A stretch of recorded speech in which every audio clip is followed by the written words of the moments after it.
Welcome back, mystery lovers. Today's case is going to keep you on the edge of your seat. The case of Joel Shanbrom.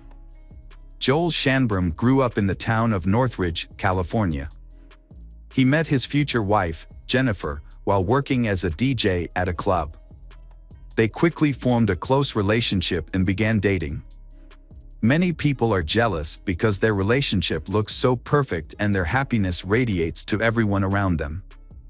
Both sets of parents supported their relationship enthusiastically. Their delightful relationship eventually led to marriage. Jennifer and Joel married in 1991, and she moved to Los Angeles.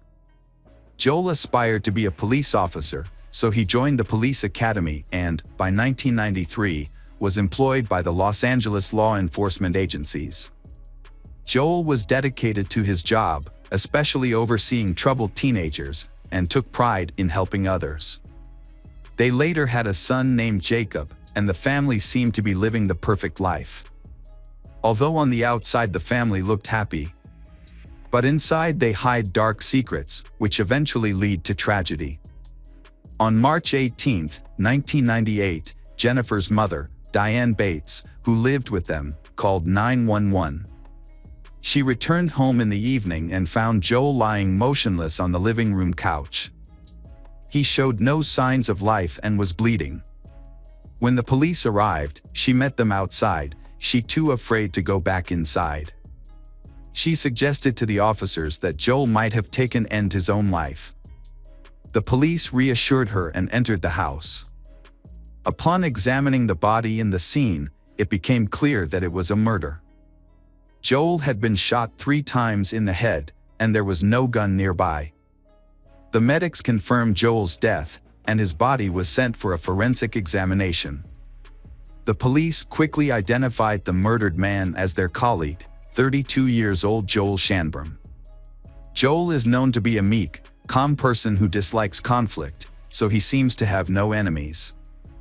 As they examined the rest of the house, they discovered that the entire upper floor had been ransacked, with drawers pulled out and clothes scattered everywhere. This suggested a robbery, leading investigators to suspect that Joel was killed during a botched burglary. While inspecting the house, the police heard a noise coming from the second-floor bathroom. They attempted to open the door, but it was locked from the inside. The officers asked for the door to be opened. From behind the door, they heard a frightened woman's voice, saying she didn't believe they were really the police. An officer then slid his badge under the door, and it was unlocked. Inside, they found 28-year-old Jennifer, the wife of Joel, and Jacob, their 3-year-old son. Both were visibly shaking with fear. The detectives took Jennifer aside for questioning. According to Jennifer, at around 7 p.m., she went to the bathroom to bathe Jacob.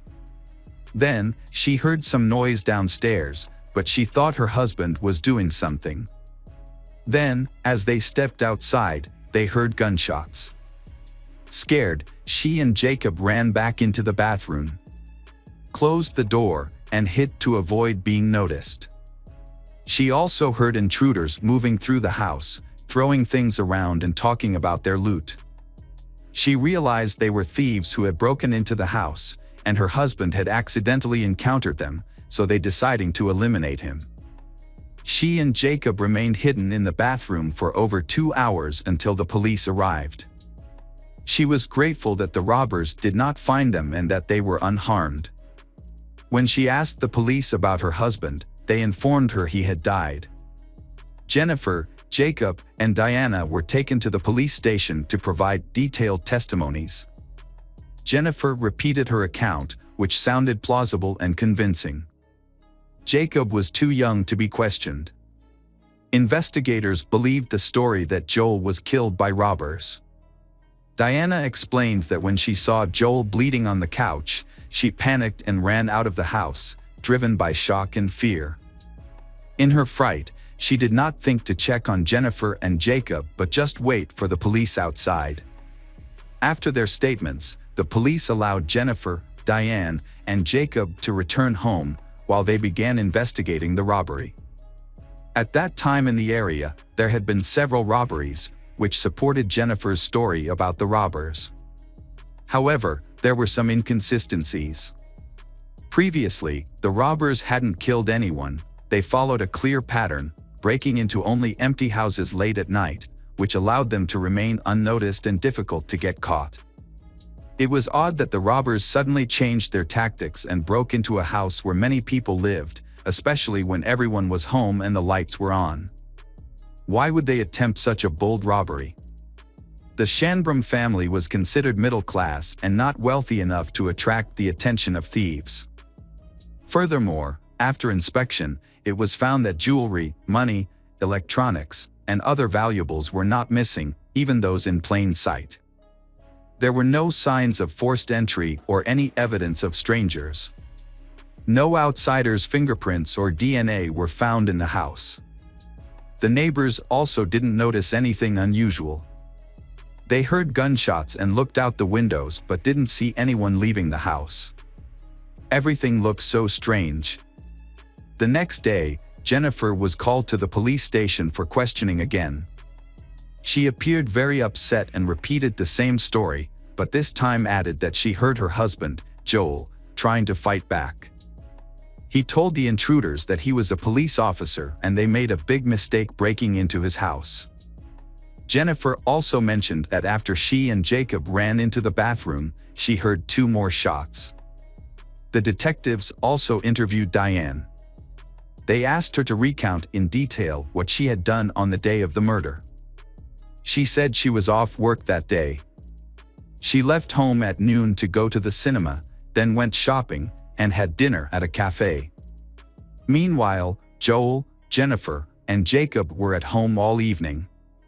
Then, she returned home and found Joel murdered on the couch. She noted an unusual detail: the living room blinds were closed, which was not typical for their family, because they often opened the curtains even at night. She believed the robbers had closed the blinds. The detectives found nothing suspicious in Diane's account and sent her home, they continuing their investigation. However, the police sensed something was amiss. On March 20th, the autopsy report for Joel was released. It revealed that all 3 shots were fired at close range. The first shot resulted in a superficial wound to the back of the head, the second hit him in the cheek, and the third struck him in the eye, penetrating the skull, caused death.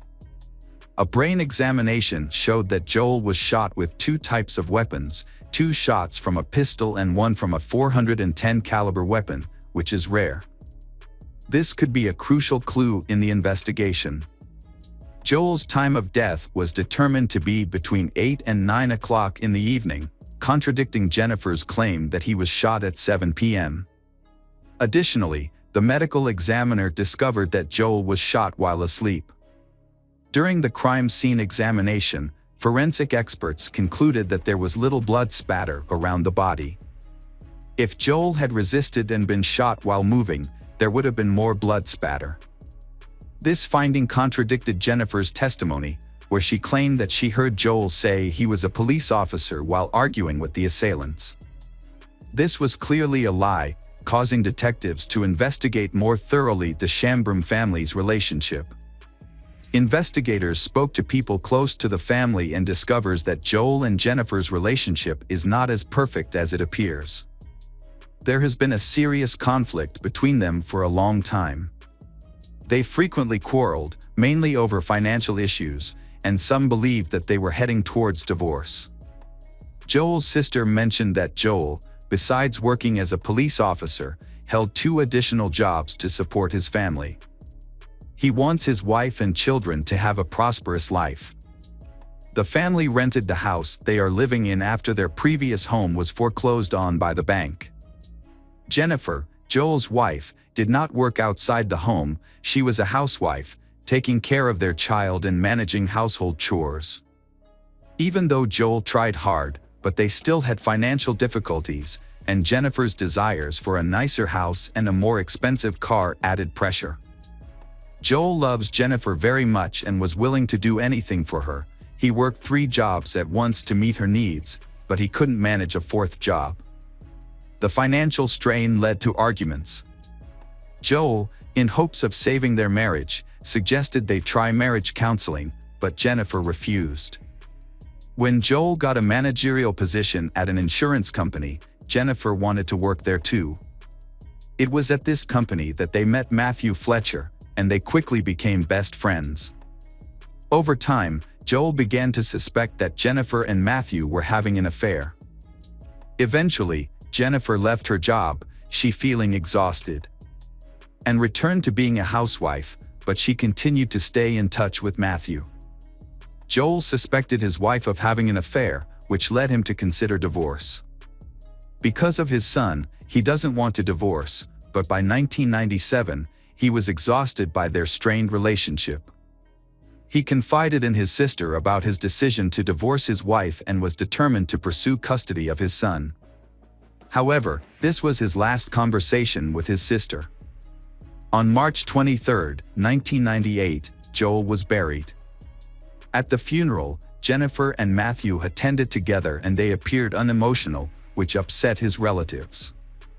Later, detectives discovered that she and Matthew had gone to a hotel after the funeral, taking champagne and celebrating there overnight. Detectives at the funeral, who noted she and Matthew's odd behavior, decided to follow them. The plainclothes police had been monitoring Jennifer for a long time and noticed her daily contact with Matthew.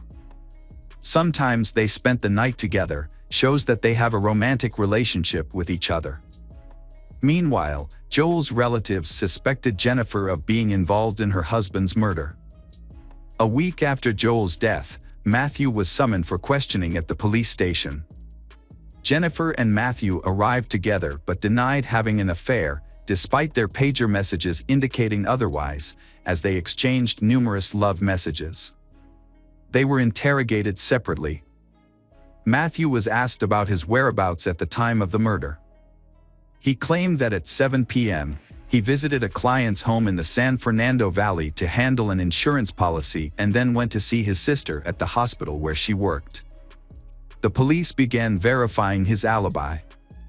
Some parts were confirmed, but they couldn't determine where Matthew was between 8 p.m. and 10 p.m. Despite suspicions, there was no concrete evidence against Jennifer and Matthew, so they were released. Detectives continued to gather information about them.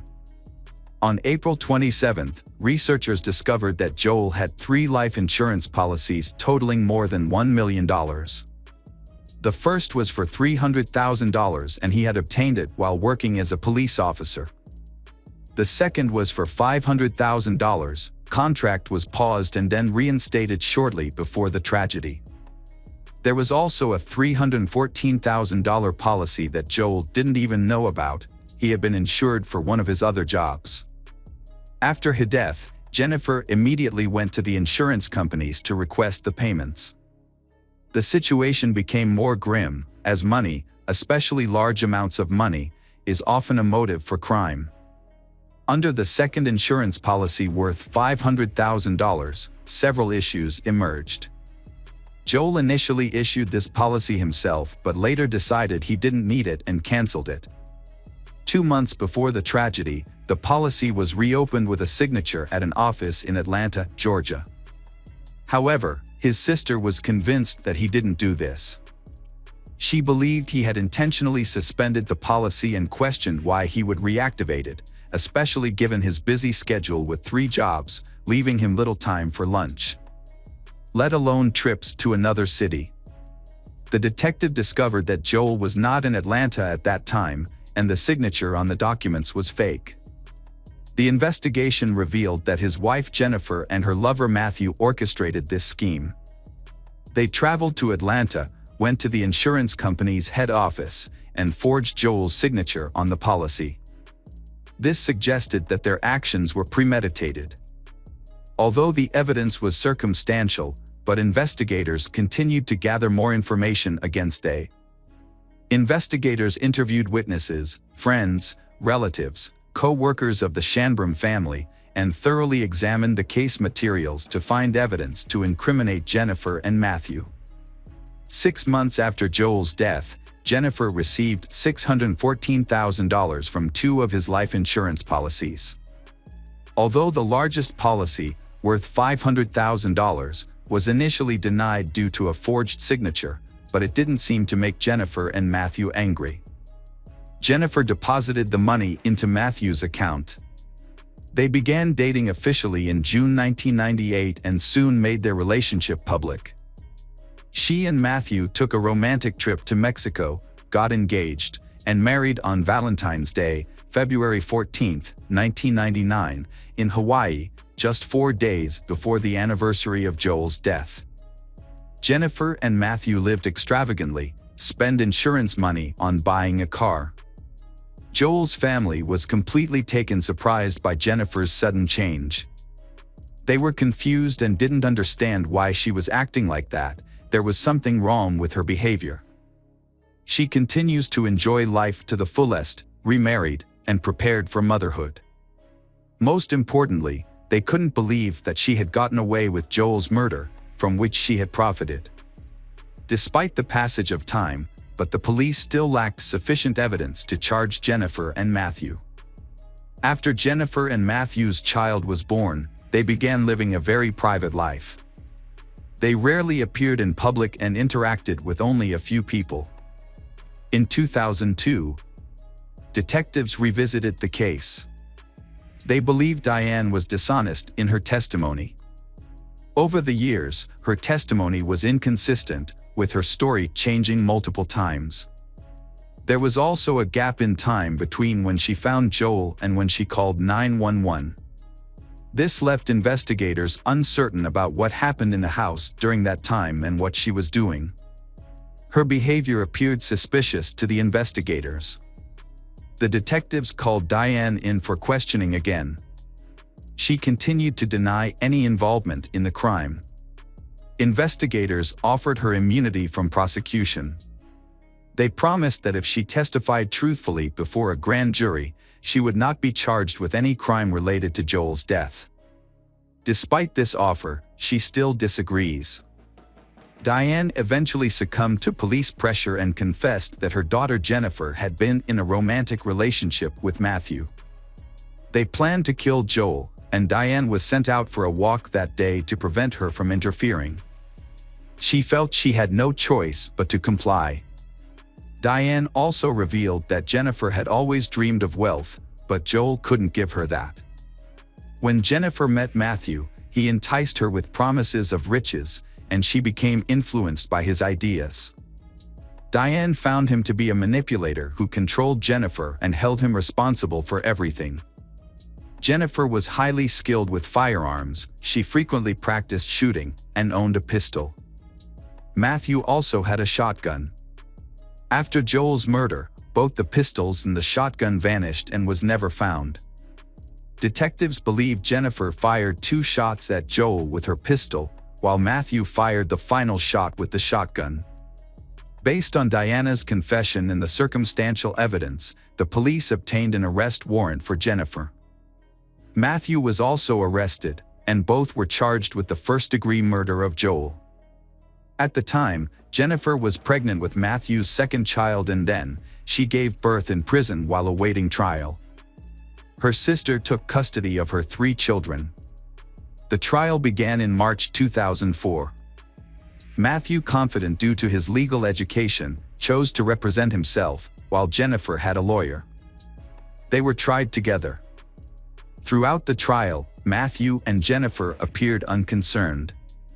They were often seen talking and laughing with each other, as if they were not paying attention to the seriousness of the proceedings.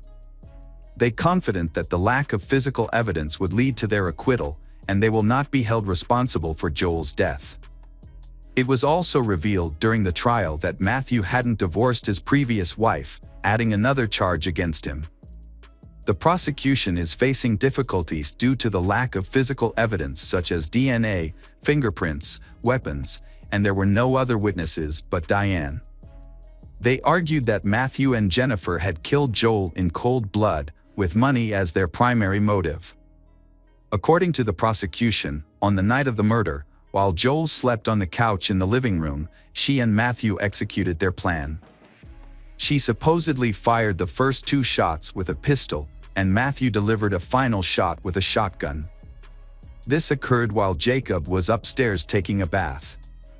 Afterward, they staged a robbery on the 2nd floor, took the weapon, left the house, and disposed of it.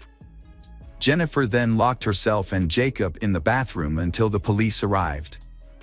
Matthew and Jennifer denied their guilt during the trial, claiming they had an alibi. Jennifer said she was hiding in the bathroom with Jacob, while Matthew was at a business meeting and then visited his sister. However, their alibi was not strong and was considered controversial. Then, the prosecutor highlighting key points: the house door was closed with no signs of forced entry, and since Joel was asleep, the door had to have been opened by someone already inside. This implicated Jennifer and Matthew. Diane, as part of a deal for immunity, testified against Matthew. While reviewing crime scene photos, the prosecutor noticed a bottle of water in the shower stall with the light on. He pointed this out to the jury, suggesting Jennifer had prepared to wait in the bathroom, indicating premeditation. The jury deliberated for 6 days before concluding that Jennifer and Matthew were guilty of first-degree murder, conspiracy to commit murder, and insurance fraud. Both received life sentences without parole. During sentencing, Matthew and Jennifer supported each other by holding hands and never divorced. Matthew is incarcerated at the California State Penitentiary in Los Angeles, and Jennifer is at the Central California Women's Institution. Despite their imprisonment, they continue to communicate and exchange love letters. All of their appeals were rejected. Hello friends, welcome to our channel. Today we're going to take a look at another horrible case with you, the case of Lindsay Cutshall. Lindsay Cutshall was born in 1982 in the small town of White Eyes, Ohio, to a devoutly Christian family. Her father was a pastor, and she was raised with strong religious values. Despite her strict upbringing, Lindsay was an adventurous and active child who enjoyed sports and later developed a passion for hiking and extreme tourism. After completing her education, Lindsay attended Appalachian Bible College in West Virginia, where she honed her outdoor skills. She regularly went on hikes, climbed mountains, and rafted down rivers, often organizing her own expeditions. Lindsay's dream was to establish a summer camp for children and teenagers, where she could teach them wilderness survival skills, rafting, and other outdoor activities. Jason Allen was born in 1978 in Zeeland, Michigan, to a deeply religious family. As a teenager, he became fascinated with hiking and wilderness survival. Jason was a tall, athletic, and charismatic individual who possessed natural leadership qualities, which drew like-minded people to him. He was passionate about exploring new heights and mastering outdoor skills. Lindsay and Jason met in 2002 during a hiking trip in the Appalachian Mountains. At the time, Lindsay was still a student, while Jason worked as a mountain guide and climbing instructor. They quickly formed a connection after meeting for the first time, leading the young man to ask for her hand in marriage just 6 months later. Both sets of parents gave their approval, and the young man proposed to his girlfriend with a beautiful diamond ring. Shortly after, he gave her a second engagement ring. As a couple, they made ambitious plans for their future. They intended to get married in September 2004 and buy a spacious house to raise a family. But things didn't turn out as expected.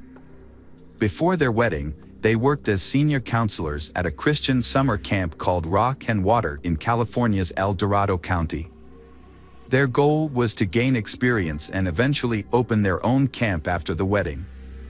On the Friday evening of August 14th, Lindsay and Jason decided to take a weekend trip to the San Francisco area.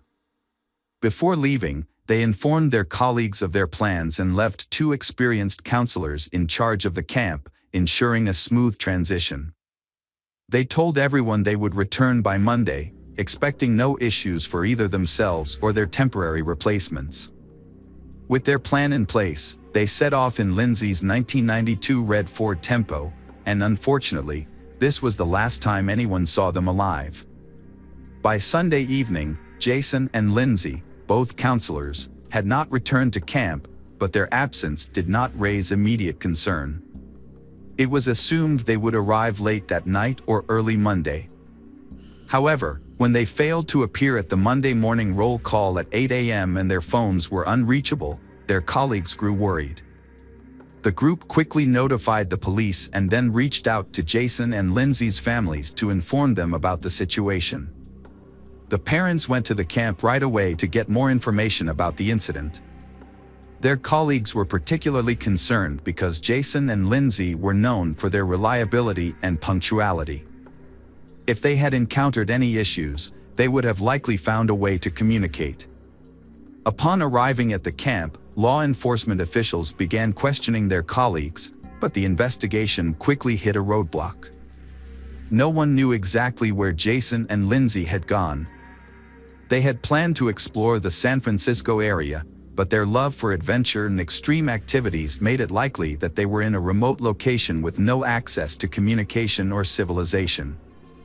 The police decided to wait for 48 hours, allowing the missing couple a window to possibly return home by themselves. In the meantime, concerned relatives and friends didn't want to delay any longer, and therefore decided to start searching. They reached out to everyone in their network, trying to gather information about the last time someone had contact with they. A missing person flyer featuring a photo of they was circulated, asking witnesses to report any potential sightings right away. By Tuesday, law enforcement had joined the search. The main focus was on the San Francisco area, its surrounding suburbs, and nearby localities. However, the large terrain made it challenging to thoroughly search every inch. A friend's insight that they frequently visited the secluded and picturesque rocky beaches led the police to concentrate on these locations. As the search effort dragged on for days, with several bodies found in sleeping bags in the targeted areas, the likelihood of finding they alive decreased significantly. On Wednesday, August 19th, a helicopter patrol spotted 2 bodies in sleeping bags on a remote rocky beach, indicating that the individuals were likely deceased rather than just resting. Upon arriving at the scene, police found a red Ford Tempo parked near a tourist shelter and a steep trail leading to a scenic beach. The car was identified as belonging to missing student Lindsay Cutshall after a database check. As officers descended the trail, they discovered 2 people in sleeping bags, who initially appeared to be sleeping. However, they did not respond to calls or noise.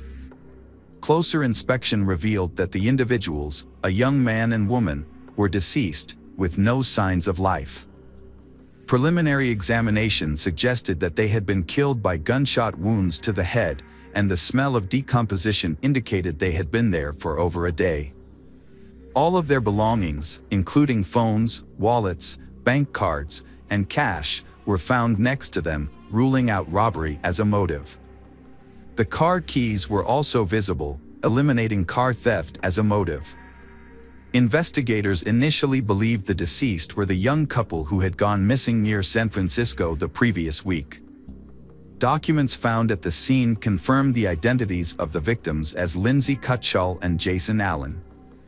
However, formal identification by their relatives was still necessary. When the parents arrived, they were overcome with grief upon recognizing the bodies of their children. The investigation led police to rule out initial theories of robbery or carjacking due to the presence of untouched valuables, money, and keys at the scene.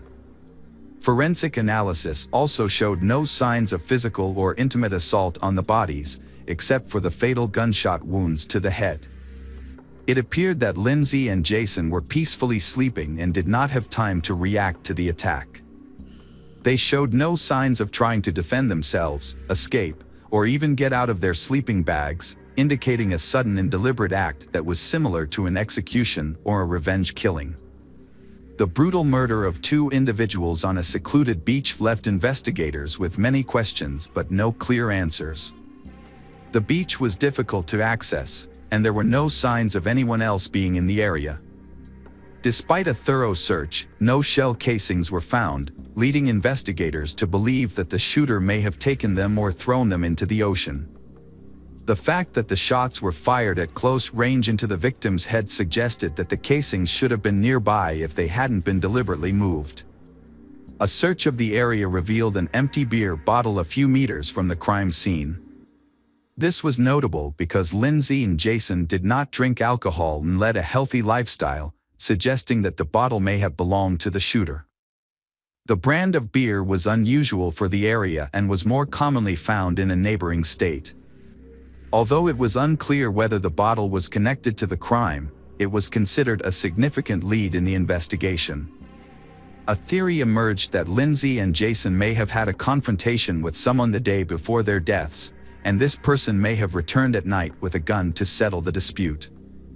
Although Jason and Lindsay were known for being friendly, it was possible they may have unknowingly offended someone.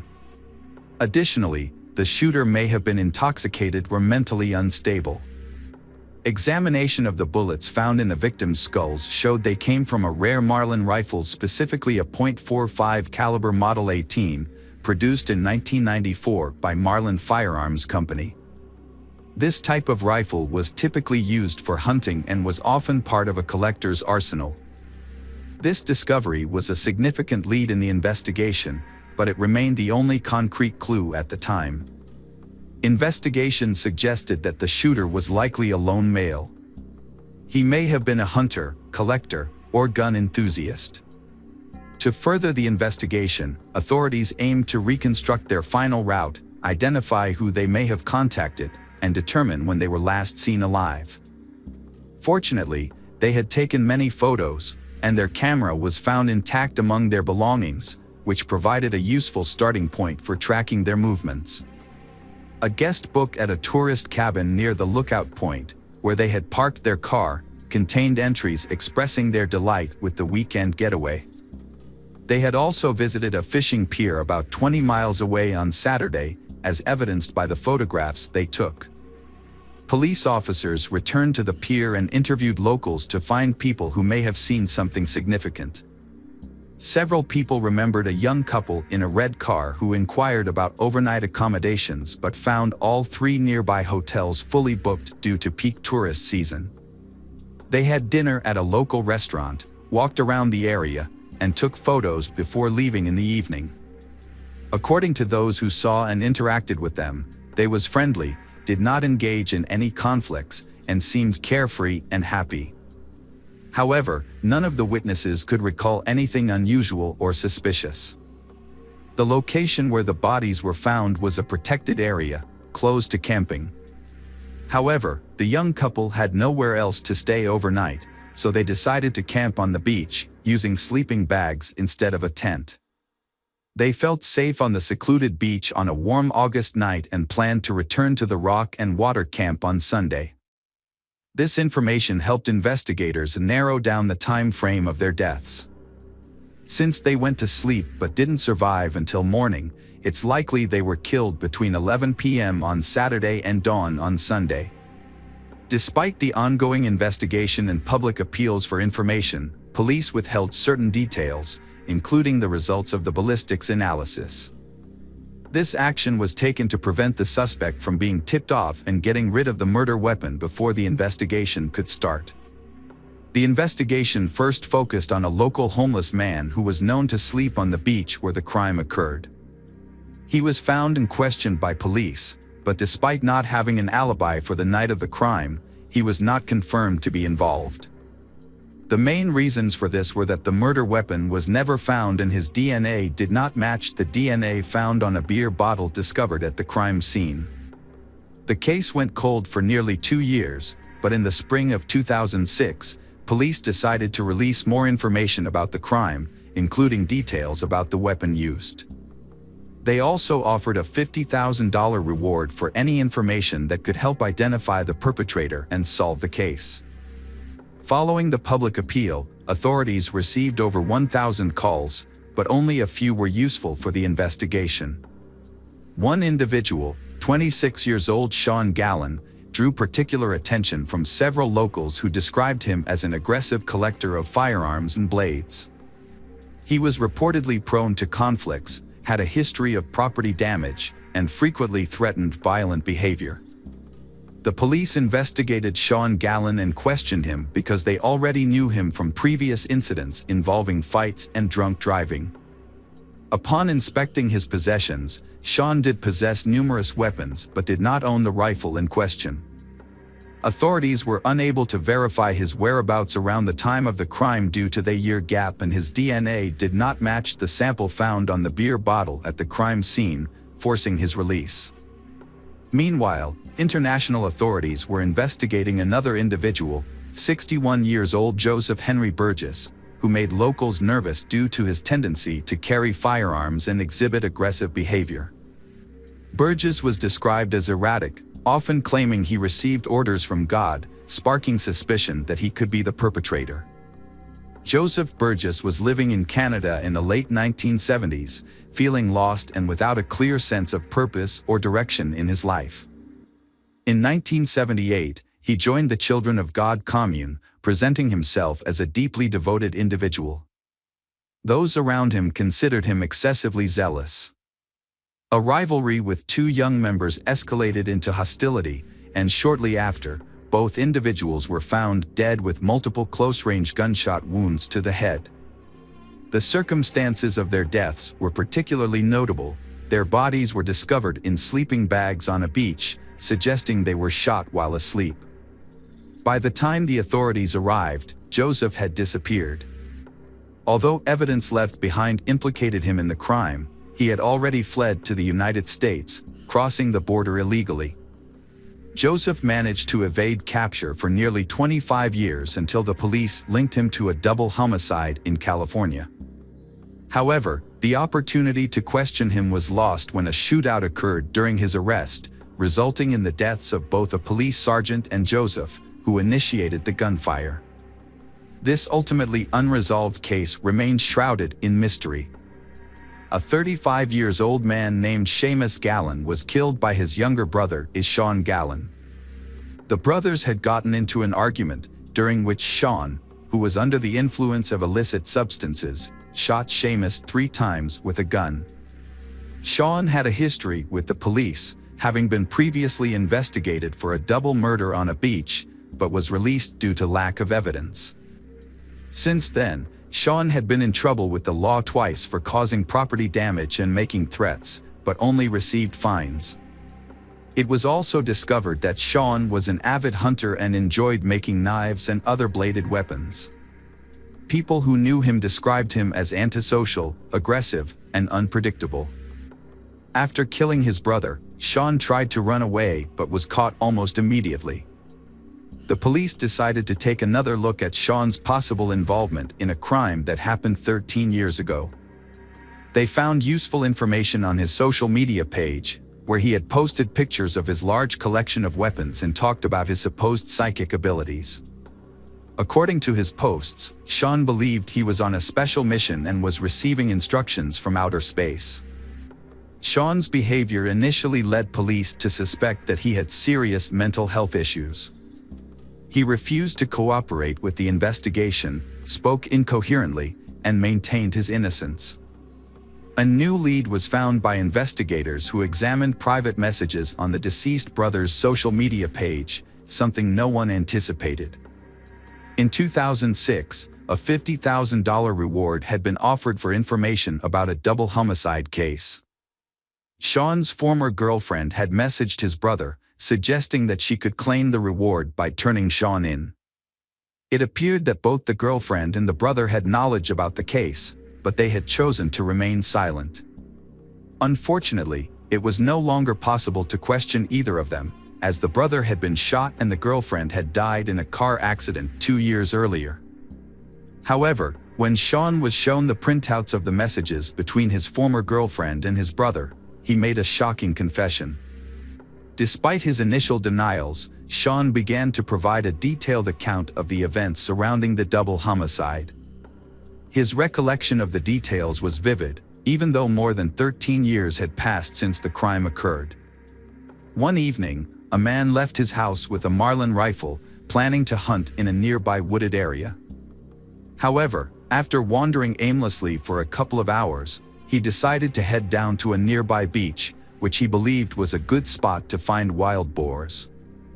As he walked along the shore, he came across two sleeping bags with a young man and woman asleep inside. He stood there watching them for several minutes, when suddenly he heard voices in his head telling him to kill them. The man claimed that this was a mission from outer space that he had to carry out. So, he pointed his rifle directly at the young man's head and fired, instantly killing him. The sound of the shot woke she, but before she could even process what was happening, the man fired again, killing her as well. He then picked up the spent casings and put them in an empty beer can he had been carrying. Later, he threw the can into some bushes in his father's backyard, where he also hid the rifle, asking his father to keep it for him. Sean's father hid the murder weapon in the cellar of his old barn without asking any questions. Remarkably, Sean's account of the crime was later confirmed. When the barn eventually collapsed, the rifle was discovered at the site, and a beer can with shell casings was still hidden in the overgrown bushes in the backyard. The property's abandonment after Sean's father passed away in 2009 had helped preserve these key pieces of evidence. A beer bottle found on the beach was initially considered evidence, but it was later discovered to be unrelated to the crime. Sean claimed that voices in his head ordered him to commit violent acts and that he was not aware of his actions when he committed the crime. His defense argued that Sean was mentally ill and unfit to stand trial. The court relied on expert psychiatrists to assess the validity of these claims. The psychiatric evaluation found that Sean did indeed suffer from multiple mental health disorders, which were exacerbated by his use of alcohol and prohibited substances. However, the evaluation also showed that at the time of the crime, Sean acted with deliberation and careful planning, fully aware of his actions and the need to cover his tracks to avoid detection. Specifically, Sean deliberately killed the young man first, knowing that she would be less able to resist or defend herself if anything went wrong. Sean carefully removed the casings and handed the rifle to his father, instructing him to conceal it. Although psychiatrists diagnosed Sean with mental issues, they concluded he was mentally fit to stand trial and be held accountable for his actions. Notably, his family and former girlfriend were aware of or suspected his involvement in the double homicide, yet none of them reported him to the police. Sean's trial took place in the spring of 2019, nearly 15 years after the double homicide. On June 17, 2019, he was sentenced to 2 consecutive life terms without parole, plus an additional 94 years for killing his brother in 2017. He is currently serving his sentence in a special prison unit for inmates with mental disorders. Due to his continued claims of hearing voices and aggressive behavior, he is closely monitored to prevent harm to himself or others. The motive behind the double homicide was never established. According to reports, Sean randomly encountered they sleeping on the beach and decided to end their lives without apparent reason. Hello friends, welcome to our channel. Today we're going to take a look at another horrible case with you, the case of Abril Perez. Abril Perez was born on November 18, 1971, in Monterrey, northeastern Mexico, to parents Maria del Seguro Sagan and Manuel Perez. She was the second of 3 children. Abril demonstrated exceptional mathematical and entrepreneurial abilities from a young age. She was a dedicated reader and consistently ranked as the top student in her class. As a teenager, Abril prioritized achieving financial independence, showcasing remarkable discipline and effective time management skills. Following high school, Abril attended the most prestigious university in New Leon, where she obtained a master's degree in finance and business administration.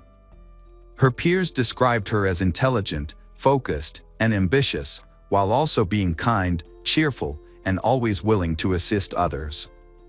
After graduating, Abril secured a position in the sales department of one of the country's largest and fastest-growing companies. She later transitioned into digital sales, a rapidly expanding field, and discovered her true passion. Abril quickly rose through the ranks and became the executive director of the company within 2 years.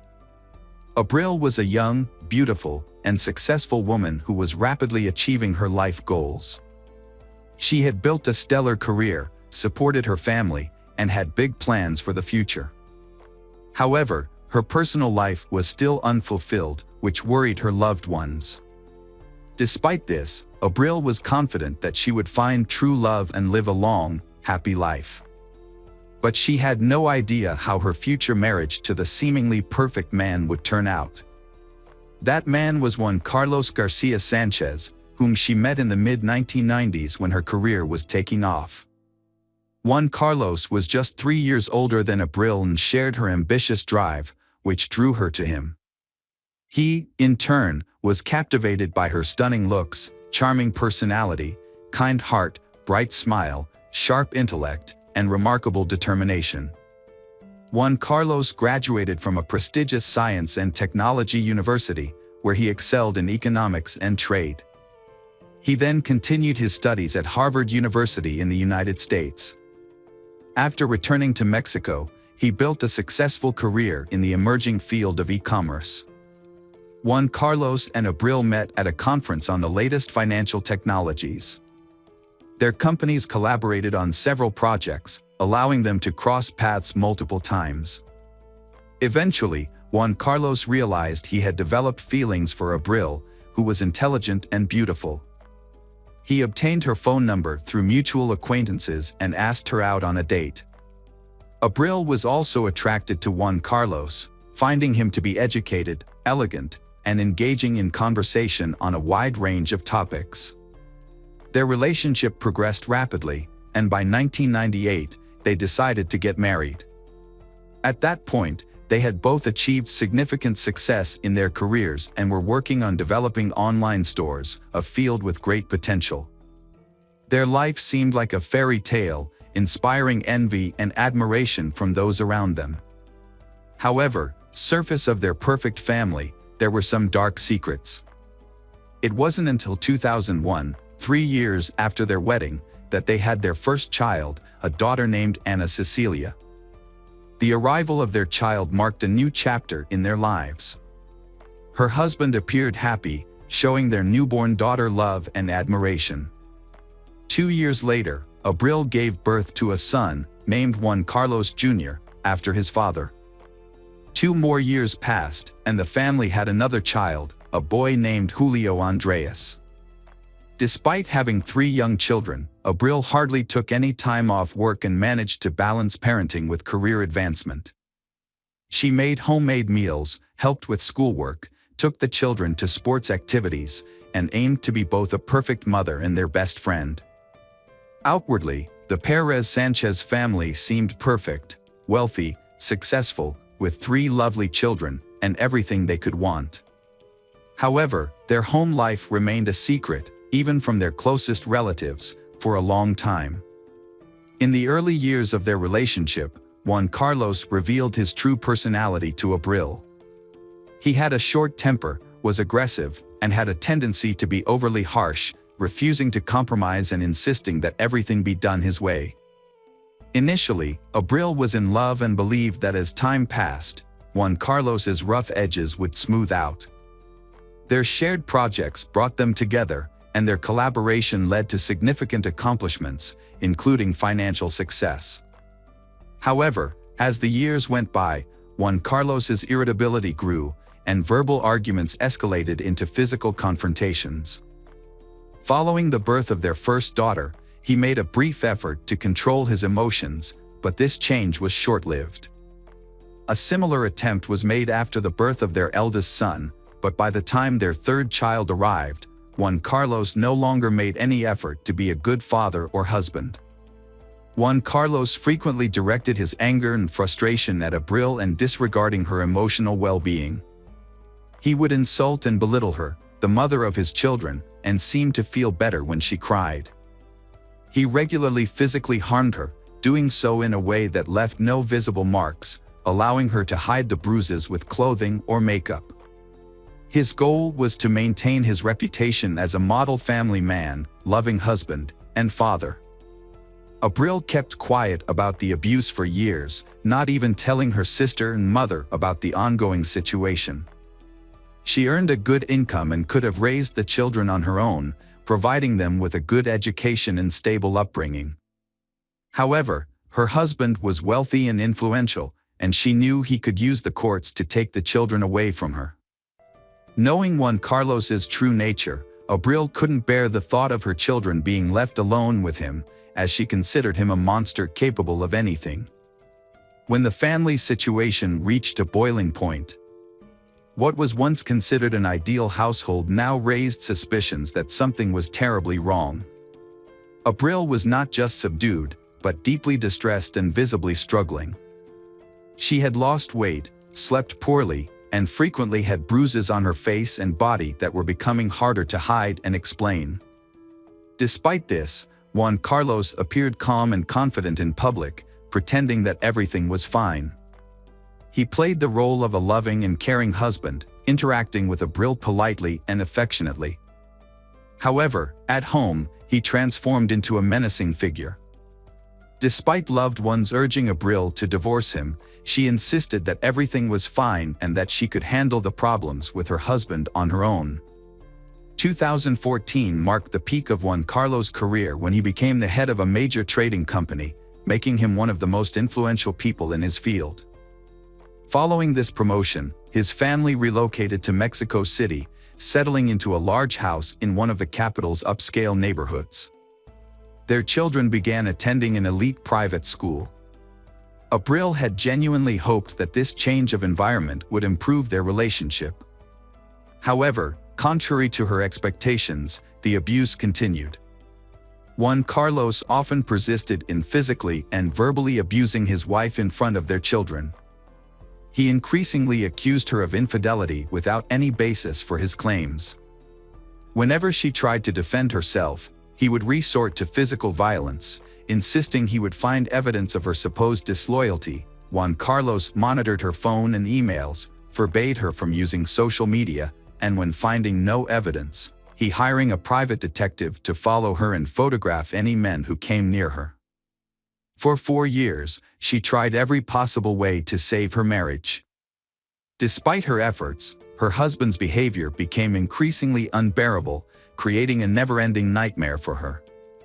To outsiders, however, their union appeared happy and successful, even enviable, due to her husband's wealth, influence, and seemingly caring nature. In 2018, the Juan Carlos and Abril visited to the Abril's family. During this trip, Juan Carlos treated his wife poorly in front of her parents, who were deeply disturbed by what they saw. This incident marked a turning point for Abril, and she realized that she could no longer continue living this way. She informed her husband that she would file for divorce as soon as they returned to Mexico City. Hearing this, Juan Carlos became enraged, grabbed her throat, and squeezed it so tightly that she nearly lost consciousness. Fortunately, her mother, Maria del Soro, entered the room and raised the alarm, preventing a tragedy. When the family returned to their home in the capital, Abril prepared for divorce and moved from the marital bedroom to a small guest room. However, this did not keep her safe from her husband's abuse.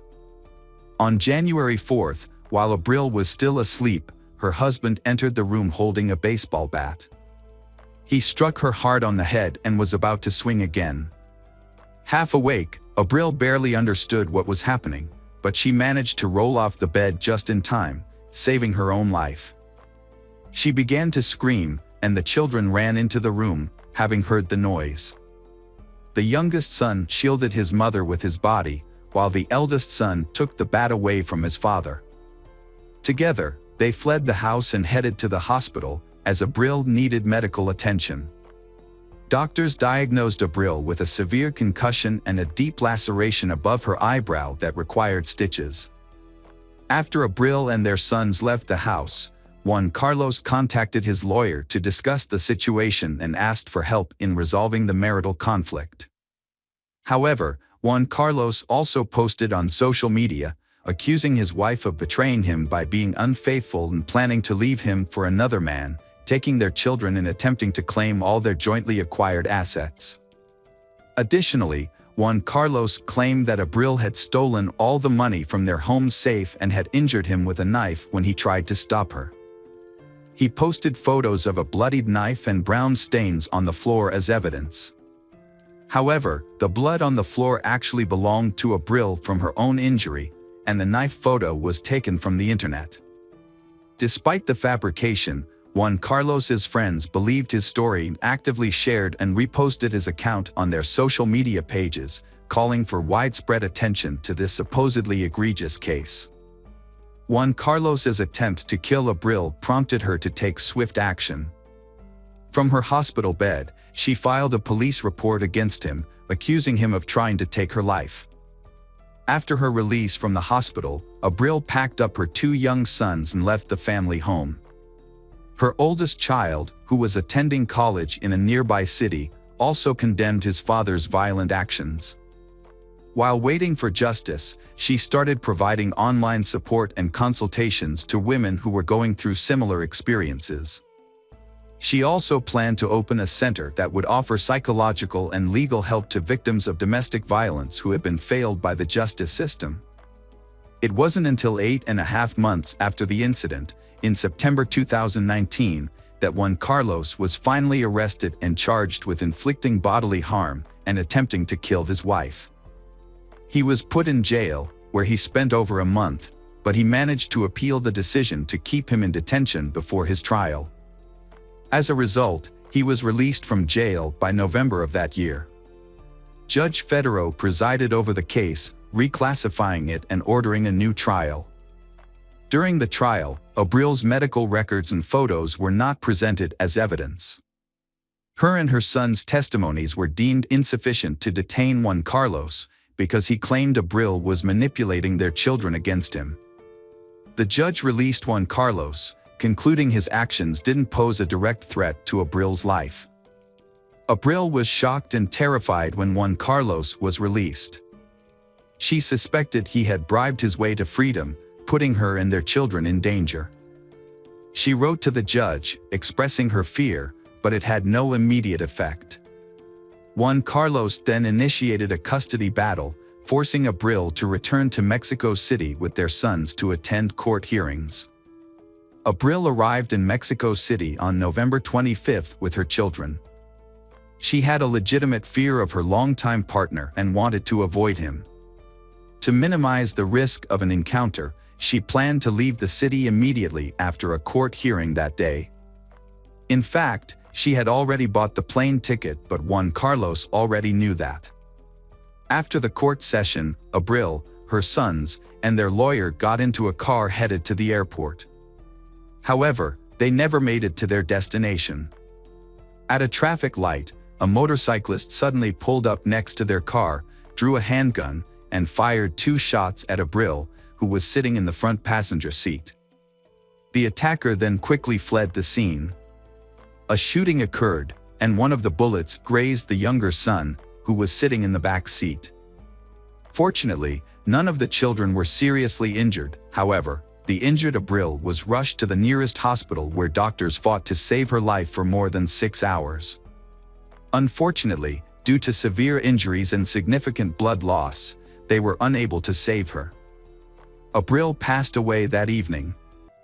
The victim's family, including her parents, brother, and sister, immediately flew to the capital and urged authorities to arrest Juan Carlos, whom they believed was behind the brutal act.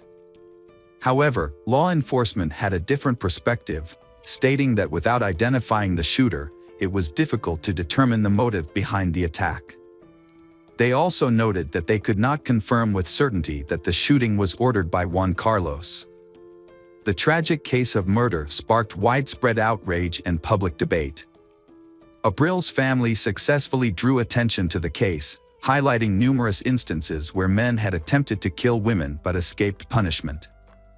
In response to the public outcry, the Mexican General Prosecutor's Office launched a new investigation into the suspect, Juan Carlos Sanchez, and also examined the actions of the judges who had previously released him.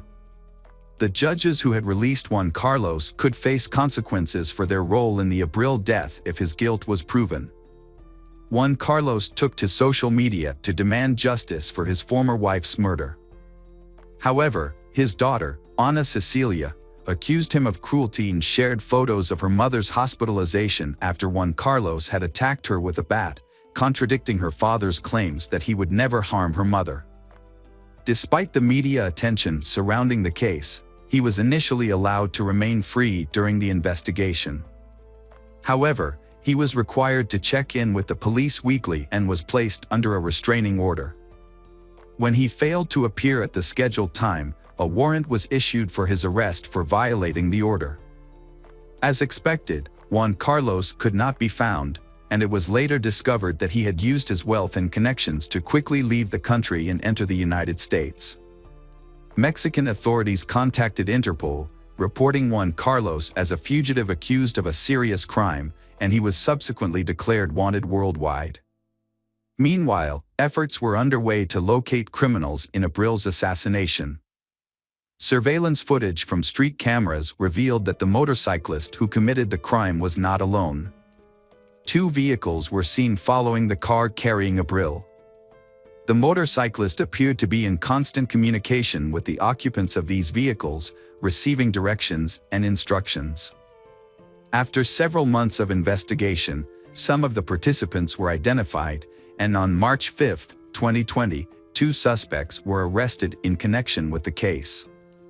To everyone's surprise, the suspects did not resist arrest and quickly began cooperating with authorities, hoping to receive lighter sentences. It was confirmed that Juan Carlos was the mastermind behind the crime, and he had paid a significant amount of money to individuals who were directly involved in the crime. The first to be caught were the driver of one of the getaway cars and the motorcyclist who fired the fatal shots. It was discovered that while Juan Carlos was in prison, he had hired 2 experienced criminals to act as his personal bodyguards. One of these bodyguards was released from prison a week before Juan Carlos, and the other was released several days after him. After being released from prison, Juan Carlos reconnected with his accomplices and asked them to recruit trustworthy individuals to help carry out the murder of a person in exchange for a large sum of money. Once all participants were in place, Juan Carlos provided detailed instructions about the intended victim's travel schedule and mode of transportation.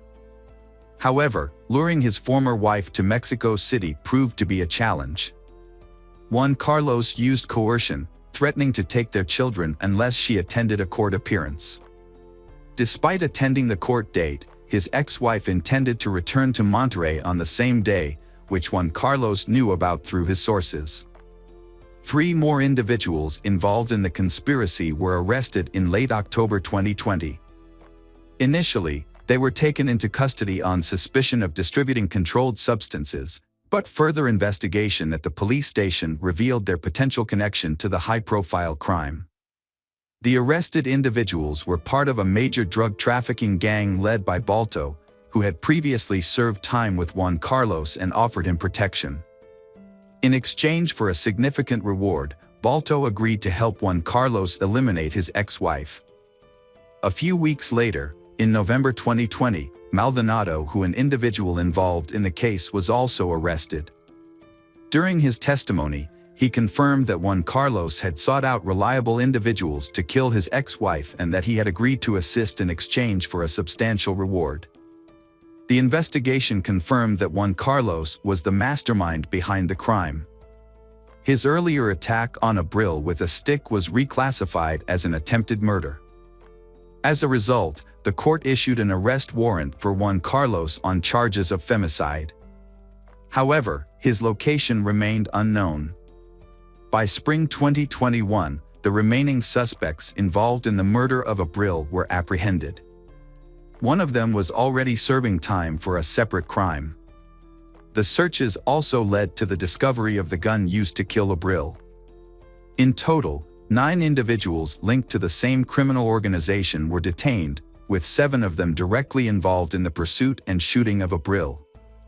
More than 4 years after the Abril murder, the mastermind behind the crime, Juan Carlos Garcia Sanchez, is still on the run and his location is unknown. Meanwhile, the man who fired the fatal shot has been convicted and sentenced to 52 years in prison. Two accomplices who participated in the car chase and coordinated with the shooter have each been sentenced to 50 years. Hello friends, welcome to our channel. Today we're going to take a look at another horrible case with you, the case of Jesse Bardwell. Jesse Bardwell was born on September 10, 1988, in Pascagoula, Mississippi, to loving parents Gary and Carla Bardwell. She had an older brother named Brandon. The siblings had a close relationship, with Brandon often protecting Jesse from bullies. Their childhood was filled with joy and love, thanks in part to frequent visits from their grandma Kitty, who adored her grandchildren. She would read to them, share stories, and invent games, creating a warm and nurturing environment. The Bardwell family embodied the quintessential American family spirit. Jessie was a kind, cheerful, and stylish girl who dreamed of a career in the beauty industry and one day opening her own salon. However, when Jessie was 14, her parents divorced, disrupting the family's harmony. She chose to live with her father, Gary, with whom she had a warm and trusting relationship. As a firefighter, Gary's job could be unpredictable, and Jessie would often call to check on him. Gary eventually married again, this time to Gina. Jessie developed a good relationship with her new stepmother. Gina proved to be an excellent homemaker, providing care and support to the entire family. Jessie was relieved to see her father happy with his partner, which made her feel secure about leaving home in the future. After completing her education, Jessie moved to Orange Beach, Alabama, to start her independent life. She worked as a waitress at Cobalt, a popular beachfront restaurant, to support herself. Her father, Gary, recalled how Jessie loved being near the water as it brought her peace. Despite the distance, they remained close, frequently exchanging messages and spending quality time together, such as going boating and fishing, whenever he visited.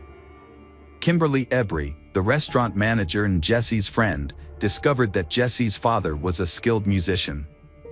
After retiring, he dedicated more time to his craft, leading to frequent performances at the restaurant, where he even had his own table. Kimberly admired the close bond between Jessie and her father, describing them as true friends. Jessie always attended her father's performances, and the tips she earned helped fund her college education and pursue her dreams.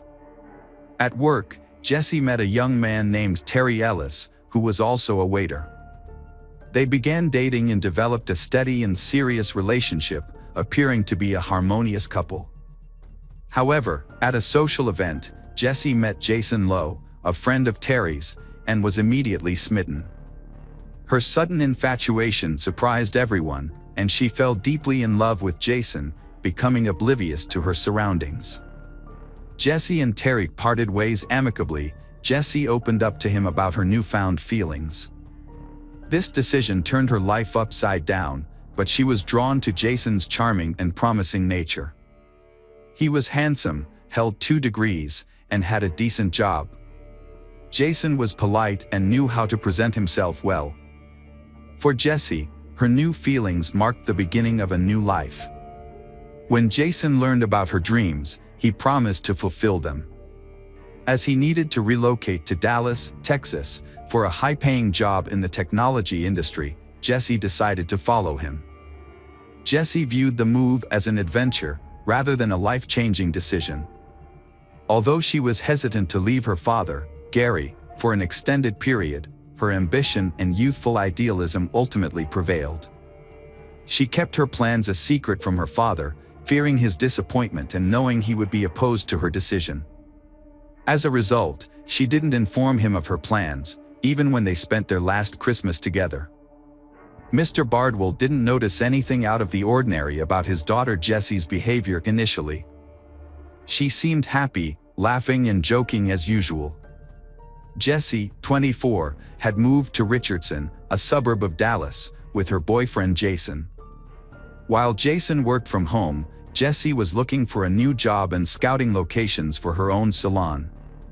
They had plans to get married and buy a house. However, Jesse's relationship with her father began to change drastically. They grew apart, and Jessie stopped answering her father's calls, which troubled Mr. Bardwell. It wasn't until speaking with Kimberly that Mr. Bardwell learned of Jessie's new boyfriend and her move out of state. He tried to reconnect with Jessie, but Jason controlled her communications. Mr. Bardwell's suspicions about Jason grew after meeting him when they visited Pascagoula. The father attempted to dissuade his daughter, Jessie, from returning to Texas, but she was resolute. When Gary inquired about her well-being, Jessie hugged him tightly, insisting everything was fine and expressing her desire to make her family proud. However, her father couldn't shake off the feeling that something was amiss. He even wrote a song, "Taken," in her honor. For months after Jessie moved to Texas, she ceased responding to phone calls. The final warning sign came on May 8th, when she failed to wish her mother and stepmother a happy Mother's Day, a cherished family tradition. Gary sensed something was terribly wrong and contacted Jason, Jessie's boyfriend. Jason claimed ignorance of Jessie's whereabouts, citing their supposedly open relationship, which allowed her to come and go as she pleased. However, Gary knew this was a lie, aware that Jason was a jealous and controlling partner who contradicted himself. The next morning, Jessie's father headed to Texas, convinced that her boyfriend was involved in her disappearance. During his journey, he sent the boyfriend a message warning him that if Jessie wasn't home when he arrived, there would be serious consequences. When he arrived at their apartment, he found no sign of Jessie or her belongings. Despite this, the boyfriend claimed he had no idea where she was and was waiting for her to return. Later, Kimberly shared some information that Jessie had confided in her during a rare heart-to-heart conversation. It turned out that Jason had been spending money on banned substances and entertainment, and his promises to fulfill Jessie's dreams had largely evaporated. The boyfriend had been pretending to be someone he wasn't, and this was also reflected in how he treated Jessie. While their relationship appeared fine in public, Jason was often rude and aggressive in private, leading to frequent conflicts. With Jessie missing, her father filed a missing person report with the Richardson police. The investigation was led by Detective Hiram Hale, a father of 3 daughters who was determined to uncover the truth. The police took immediate action, speaking with the boyfriend several times and searching the house, but they found no sign of Jessie. During the conversation, the young man, Jason, mentioned that he last saw Jessie on May 8th around 10 a.m. She left without explanation, and he thought she might be visiting her parents. He claimed that she drove away in her Acura car. Jason maintained that their relationship was casual and that he didn't control her or pry into her personal life.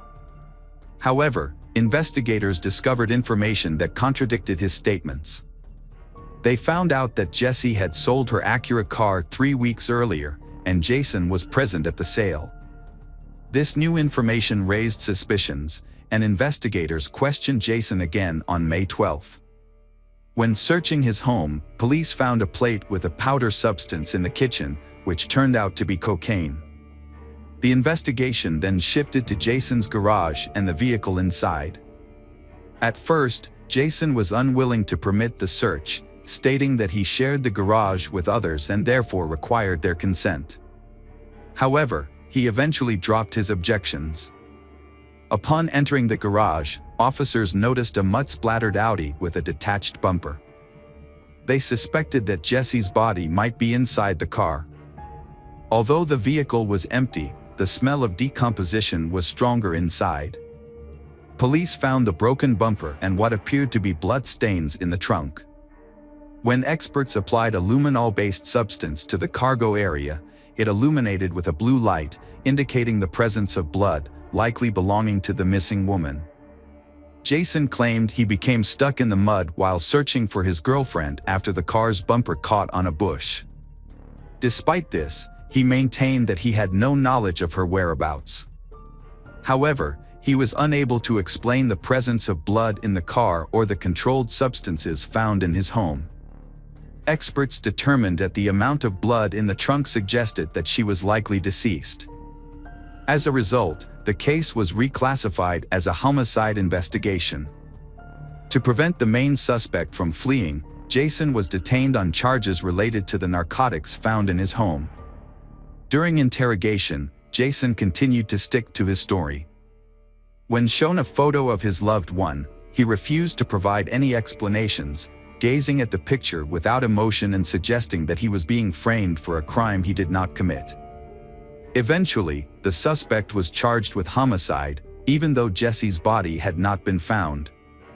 The search for her continued, but it was a difficult and time-consuming process in the vast state of Texas, with its many rivers, lakes, fields, and forests, where a body could easily be hidden. 1 year later, Jason was in a Texas jail, still cooperating with the investigation. He revealed 2 key details about the case. Firstly, he claimed Jessie's death was an accident and planned to reveal more in court, hoping the jury would be understanding. This makes it difficult for prosecutors to build a case. Andy Farkas, Jason's defense attorney, is very happy about this. Farkas conducted a mock trial with a panel of outsiders acting as jurors, using the available evidence and Jason's confession. However, the mock trial ended in a not guilty verdict, with 15 out of the mock jurors voting to acquit. Farkas hoped that a real court would also deliver a not guilty verdict if they knew the truth. It was later revealed that Jason himself had provided the anonymous tip about the location of the victim's body, which became another piece of evidence in the investigation. The prosecution proposed a deal to reduce the sentence by half if Jason revealed Jessie's location.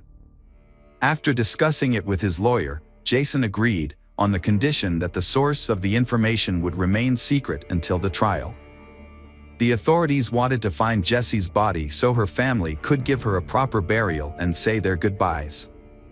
As time passed, Jessie's father, Gary, became consumed by grief and anger, longing for justice to be served. On May 19th, when Jessie's body was finally discovered, her loved ones were able to mourn her and say goodbye. However, when Gary received the autopsy report, he was shocked and appalled by the state of his daughter's body. She had been wrapped in a sheet and was barely recognizable as a human being, having been discarded like trash. Gary arranged for his daughter's body to be returned to her hometown with the help of his friends and former colleagues, who hired a funeral hearse to transport her. Jessie's family, friends, and acquaintances held a memorial service for her on the beach, where they prayed for her to be found and for justice for her suffering. About 1,000 people attended a memorial service at the First United Methodist Church to honor the victim. The victim's grandmother, Kitty Bardwell, spoke emotionally, saying that if the town could be cleansed by the tears shed for her granddaughter, it would be truly clean. The tragedy drew widespread attention, with many offering condolences to the family and coming forward to support them. Gary found a unique way to cope with his emotions.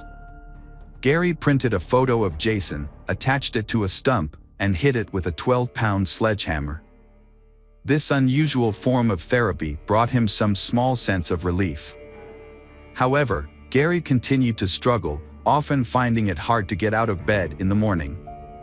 He held on to the hope that Jason would be tried and convicted for murdering his daughter.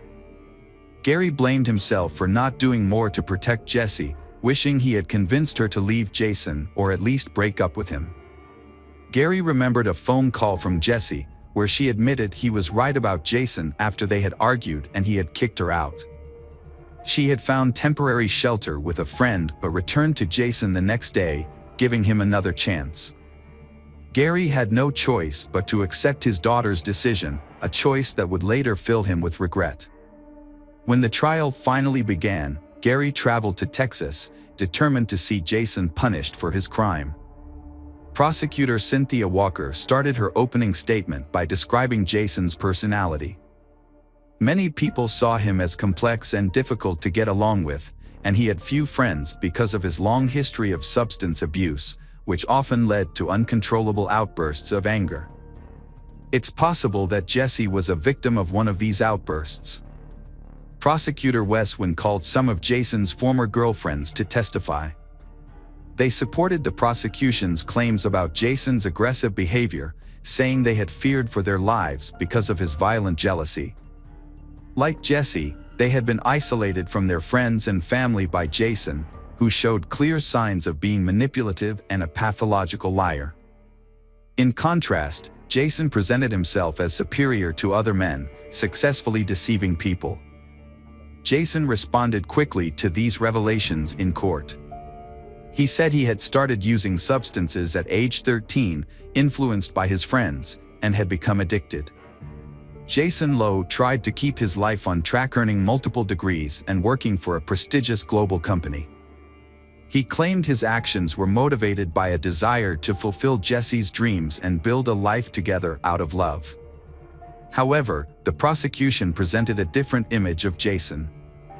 They suggested that his behavior was inconsistent with someone grieving the loss of a loved one.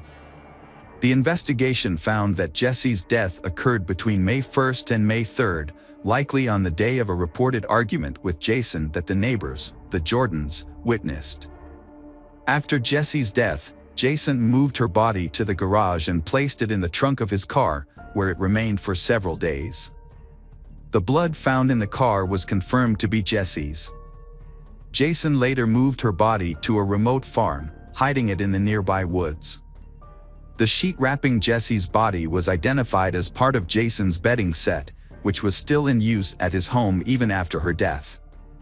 Meanwhile, Jason continued to see other women, exchanging messages and intimate photos with them before meeting at his apartment. Jason tried to cope with his emotions by using substances, which he believed made dealing with reality easier. However, his attempt to distract himself was disrupted when detectives discovered his involvement in Jesse's death through a clever tactic. They asked Tommy Jordan, someone Jason knew, to talk to him while being monitored. During this conversation, Jason admitted to making a mistake and feeling guilty about an accident that happened with Jesse, which he attributed to his own negligence. Jason's admission was seen as a confession, and he eventually told the prosecution where Jesse's body was located. At the trial, Jason shared his account of what happened on the night of Jesse's death. He explained that they had taken pills that increased their libido and were intimate in the shower. Jason slipped and fell, followed by Jesse, who hit her head on the bathtub.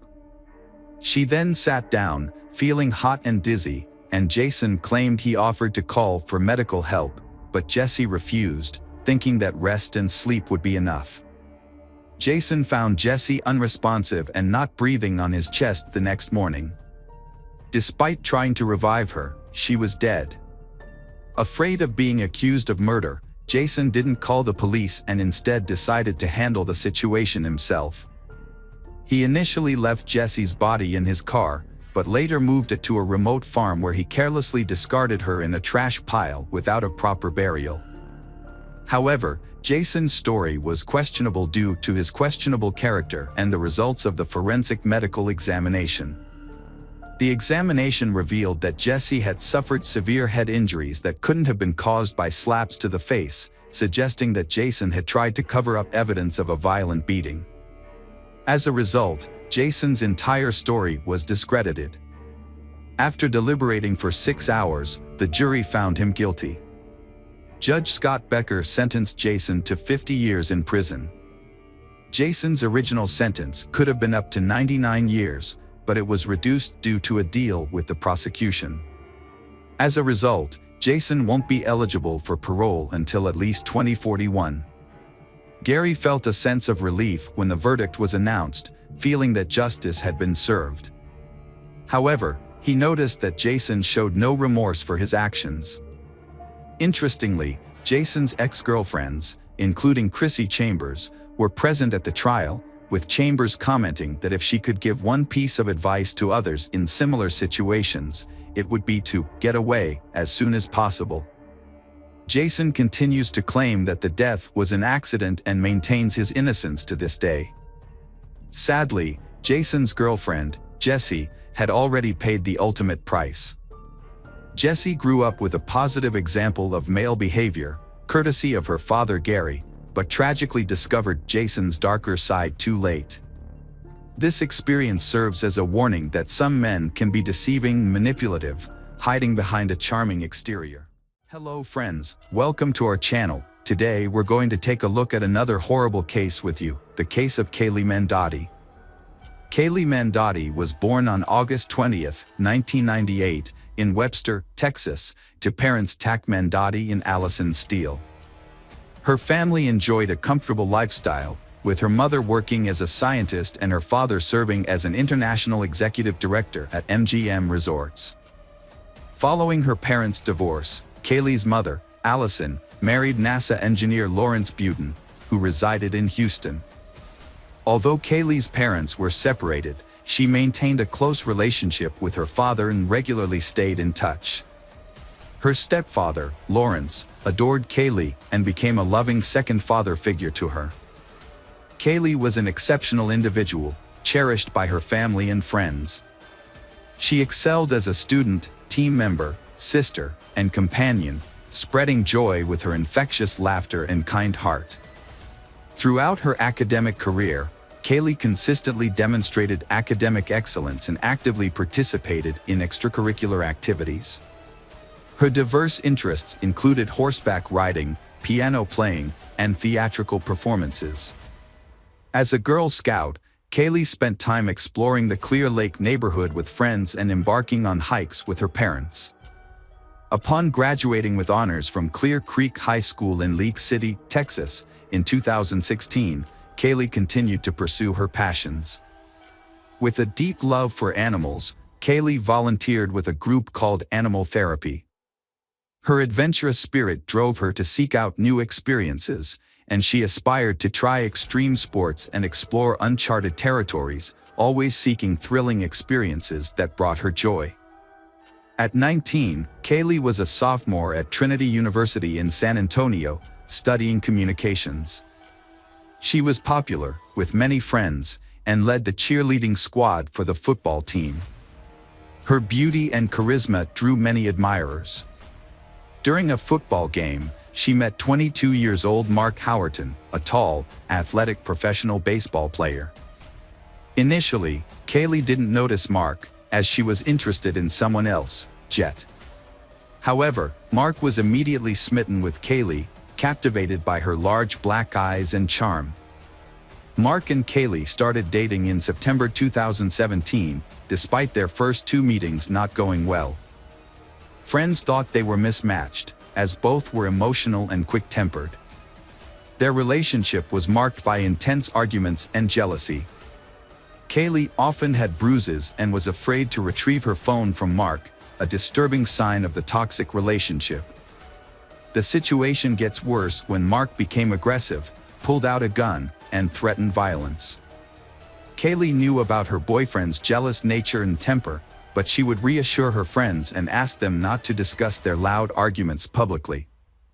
However, on September 24, 2017, around 1 a.m., Kaylee's roommates had had enough and called the police due to loud noises and a man yelling and threatening violence coming from Kaylee's room. When the officer arrived, Mark was alone in the room, and Kaylee declined to press charges, downplaying the incident as just a lover's quarrel. Kaylee's friends suspected Mark of using controlled substances, which led to his angry outbursts. They recalled an incident where he threatened to throw Kaylee off a balcony and reported it to the police. Despite their tumultuous relationship, they was deeply in love during calm moments. On October 29th, they attended the Mala Luna Music Festival in San Antonio, a major event with gothic and industrial music. Mark and Kaylee were enjoying a fun time with their friends at a festival until Kaylee's ex-partner unexpectedly appeared, causing tension between Mark and Kaylee. They got into a big argument and left the festival early. Their friends didn't see them again that night. 6 hours later, Mark pulled up to a hospital in his black Mercedes, frantically seeking help. The medical staff found Kaylee unconscious and partially undressed in the front seat. The car was a mess, with her clothes scattered everywhere, and she was slumped forward, unresponsive. The hospital staff rushed Kaylee to the emergency room, where Mark revealed that they had taken illegal substances before the festival. This information helped doctors treat her for a possible overdose. Kaylee was then transferred to a specialized medical facility in Kyle, Texas, where a nurse with expertise in intimate assault cases examined her. The nurse found additional bruises on Kaylee's arms, legs, and ear. Further examination revealed that Kaylee had suffered blunt force trauma to the face and head, which ultimately led to her death. It became clear that Kaylee had been Kaylee of a fatal assault. Police launched an investigation into the death of Kaylee Mendotti, focusing on Mark as the primary suspect since he was the last person seen with her on the night of her death. During police interviews, Mark raised suspicions by repeatedly changing his story and omitting crucial details. Surveillance footage revealed that he and Kaylee had been to places that Mark had not mentioned in his account. As the investigation continued, it was discovered that Mark had a history of aggressive behavior towards Kaylee, according to her friends and family. One of her sisters even expressed fear of him. The police uncovered previous incidents of violence between they, including an instance where Mark hit Kaylee's head against a car window and vandalized her dorm room at Trinity University. When Kaylee's parents learned about Mark's history of abuse, they were devastated. Her mother, Allison Steele, filed a lawsuit against Trinity University, alleging that the school failed to protect her daughter from Mark's attacks. The lawsuit, filed in Becker County District Court, also named Mark as a defendant, claiming that he killed Kaylee in a jealous rage. The lawsuit claims that Mark Howerton assaulted 19-year-old Kaylee Mendotti, resulting in her death. It also alleges that Trinity University staff, administrators, and campus police were aware of Howerton's violent behavior and threats to harm Kaylee, including physical harm and breaking her face. Despite this knowledge, the university failed to take action to protect Kaylee in the weeks leading up to her death. A Trinity University spokesperson declined to comment on the lawsuit, citing the ongoing legal process. The lawsuit states that the university's inaction, despite numerous reports of harassment, intimidation, domestic violence, and gender discrimination, led to Kaylee's tragic death. The lawsuit argues that if Trinity University had intervened as it should have, Kaylee's death could have been prevented. The university failed to follow its own policy on investigating and responding to potential cases of relationship violence and harassment. After an incident in his dorm room, Mark was banned from campus for a year due to a criminal trespass order. Despite this, he continued to violate the order. Furthermore, detectives uncovered numerous accounts of Mark's violent behavior towards Kaylee during their relationship. One of Kaylee's sisters reported that Mark threatened to throw Kaylee off a balcony during an argument. Another sister claimed that Mark threatened to shoot some of Kaylee's ex-boyfriend's brothers with a gun. Based on these allegations, the police issued a warrant for Mark's arrest in February 2018. He turned himself in to the authorities. Following the discovery of Kaylee's disarrayed room at the university, Mark faced multiple charges, including criminal acts, intimate violence, and abduction. However, he pleaded not guilty to all charges. The first trial regarding Kaylee's death began in December 2019. Prosecutors argued that Mark, known for his volatile temperament, fatally assaulted Kaylee in a fit of rage. They claimed that he drove her around for nearly 6 hours before taking her to the hospital. In his defense, Mark's lawyers suggested that Kaylee's death could be attributed to various factors, including the presence of banned substances in her system, which may have caused a spike in blood pressure or head trauma during intimate activity. Kaylee's mother described the injuries on her daughter's body as severe, comparable to those from a plane crash. The injuries were indeed extensive, as evident from photos shown to the Bayhart County jurors. The images depict Kaylee, a sophomore at Trinity University from San Antonio, Texas, with severe bruises, red marks and scratches all over her body, from head to toe. Both her eyelids were swollen and bruised. Only her back and the back of her legs showed no signs of injury. Dr. Susanna Dana, the forensic pathologist who conducted Kaylee Mandotti's autopsy, took graphics and photographs that revealed a subdural hematoma on the right side of Kaylee's brain. This type of injury is typically associated with traumatic brain damage. Kaylee's father, Tilak Kaylee, became emotional after seeing 2 photos of his daughter in the ICU, where she lay in a vegetative state, surrounded by numerous tubes, with her face barely visible. Dr. Susanna Dana testified about the severe head and facial injuries she found on Kaylee. These injuries included a dent in her skull, eye trauma, and extensive bruising on her jaws, mouth, gums, lips, and cheeks. There were also hemorrhages in both eyes. Dr. Dana concluded that Kaylee's death was caused by head and facial trauma from a blunt object. However, Dr. William Anderson disagreed with this conclusion after reviewing the autopsy results. He pointed out that there were no fractures in the eye sockets, nose, or face, which suggested that Kaylee was not attacked from the front. Instead, Dr. Anderson believed that Kaylee's injuries were more consistent with a fall and subsequent medical treatment.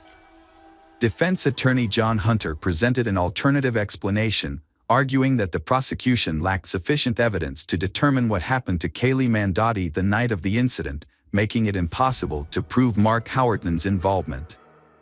During the trial, Hunter frequently highlighted Kaylee's history of drug use, including her treatment for substance dependence at a hospital. Professor Jason Wallach from the University of Sciences in Philadelphia testified that Kaylee had a high level of MDMA, ecstasy, or Molly, in her blood when her boyfriend took her to the hospital on October 29, 2017.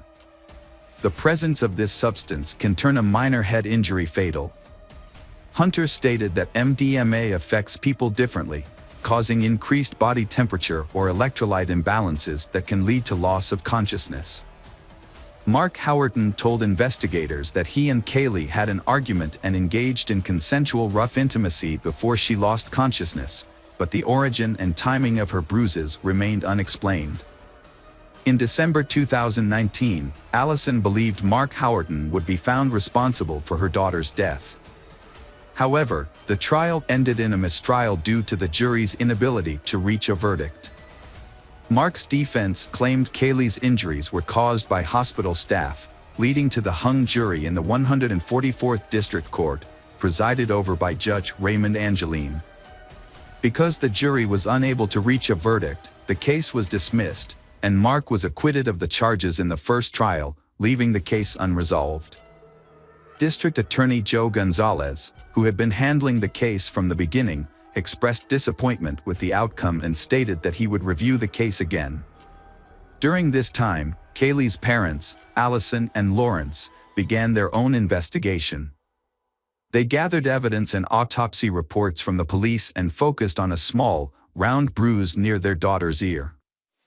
They speculated that Mark might have hit her head against the car window, causing her to hit the door lock and get bruised. They hoped this new information would establish Mark's guilt. Lawrence found a similar Mercedes to Mark's and recreated the incident with photos. With the Texas Rangers' help, Lawrence got records and affidavits for an arrest warrant for assault and mischief. The records provided a detailed timeline of events leading up to Kaylee's death and evidence found during the investigation. The authorities exposed Mark Howerton's alleged deception to the Rangers and revealed the evidence that resulted in his arrest. Prosecutors described Howerton as a controlling boyfriend who constantly called Kaylee Mandotti, took away her phone, and isolated her from friends. 2 weeks before Kaylee's death, Howerton physically assaulted her, pushing her against a brick wall and trashing her dorm room. After the incident, Kaylee asked for space, but Howerton responded with dozens of messages, including a threat to end his life. Kaylee pleaded with him not to harm himself. That evening, Howerton called Kaylee around 200 times. Later, they attended a festival where they argued over Kaylee's ex-boyfriend. Mark Howerton took Kaylee from the festival, drove her to a deserted parking lot near the Whataburger headquarters, and spent over an hour there, according to GPS camera records. Prosecutors believe that it was in this parking lot where Mark Howerton attacked and killed Kaylee Mandotti. Kaylee Mandotti's family expressed gratitude to the Texas Rangers for their diligent efforts in securing suitable criminal charges against Kaylee's alleged attacker. Mark Howerton's pre-trial began in June 2023. During the trial, the prosecution initially considered presenting a video recorded by Kaylee's parents in the hospital that showed her injuries, but ultimately decided not to use it. The prosecution took into account evidence gathered with the assistance of the Texas Rangers, despite potential complications and new disputes. Mark Howerton was found guilty of aggravated assault resulting in bodily harm that led to a lethal outcome. He was sentenced to 20 years in prison, a fine of $110,000, and ordered to pay restitution to Kaylee Mandotti's family. Furthermore, he was prohibited from contacting over 20 individuals connected to the case. Now over 30 years old, Mark is serving his sentence in the Wilkes County Jail and will be eligible for parole in 2033. The conviction brought some closure to Kaylee's family, but felt the sentence was not enough for their loss. In the second trial, Mark Howerton faced additional charges, including aggravated assault and criminally negligent homicide, on top of the initial manslaughter charge. The prosecution changed its strategy to build a stronger case against him. However, Kaylee's family and prosecutors were unhappy with the outcome and pushed for a retrial. Kaylee Mandotti's tragic story shows the devastating effects of violence on a young life and her family's struggle for justice. Kaylee's story is a powerful reminder of the consequences of violence against young people with promising futures. Despite the conviction, her family believes the verdict does not bring justice for their daughter. In 2021, Allison filed a civil lawsuit against Trinity University, alleging negligence in protecting her daughter. She claimed the university failed to inform Kaylee's guardians about Mark Howerton's destructive behavior in her dorm room and took no action against him, allowing him continued access to her daughter. It is unclear whether evidence collected by Allison and Lawrence was presented during Mark Howerton's trial. However, in 2023, he was found guilty of aggravated assault causing bodily harm, despite being acquitted of the more serious charge. Prosecutors noted that Kaylee's family was satisfied with the verdict, as it brought an end to the prolonged legal proceedings. Hello friends, welcome to our channel. Today we're going to take a look at another horrible case with you. The case of Kelly Clayton. Kelly Clayton, also known as Kelly Stage Clayton, resides in Cotton, New York. Kelly Clayton had a promising life ahead of her. In high school, she was an exemplary student, excelling academically and serving as a role model for her peers. Her academic achievements were impressive, and she passed exams with ease. Despite her academic focus, Kelly's appearance was often described as model-like, and she could have pursued a career in modeling if she had chosen to do so. Following high school, Kelly enrolled in a teacher training university to become a chemistry teacher, which brought immense pride to her parents. However, after a few years, Kelly suddenly lost interest in her studies. It is unclear what triggered this change, but she eventually withdrew from the university and informed her parents that she no longer wanted to pursue a teaching career. Kelly felt that she was too young to be confined to a life of grading notebooks and managing classrooms. Instead, she expressed a desire to travel and experience life to the fullest.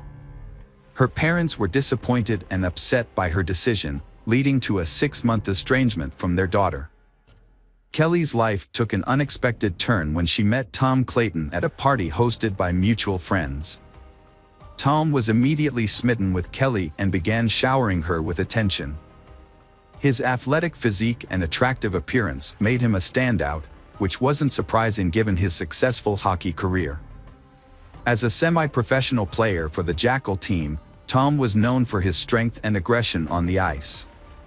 However, he realized his hockey career would eventually end due to physical limitations.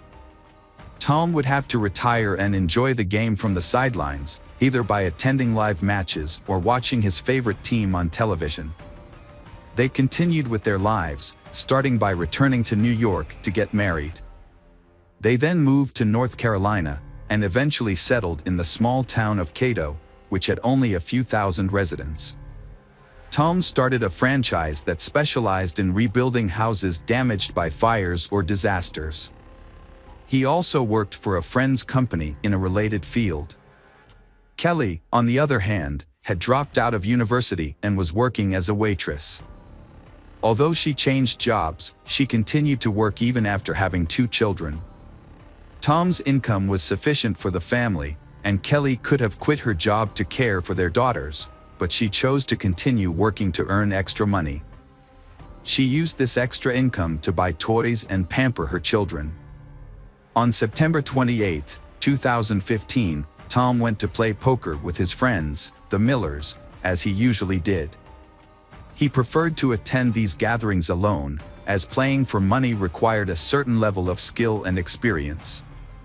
Additionally, someone had to stay home with the children, and bringing the whole family would have turned the evening into a noisy and chaotic affair, detracting from the enjoyment of the game.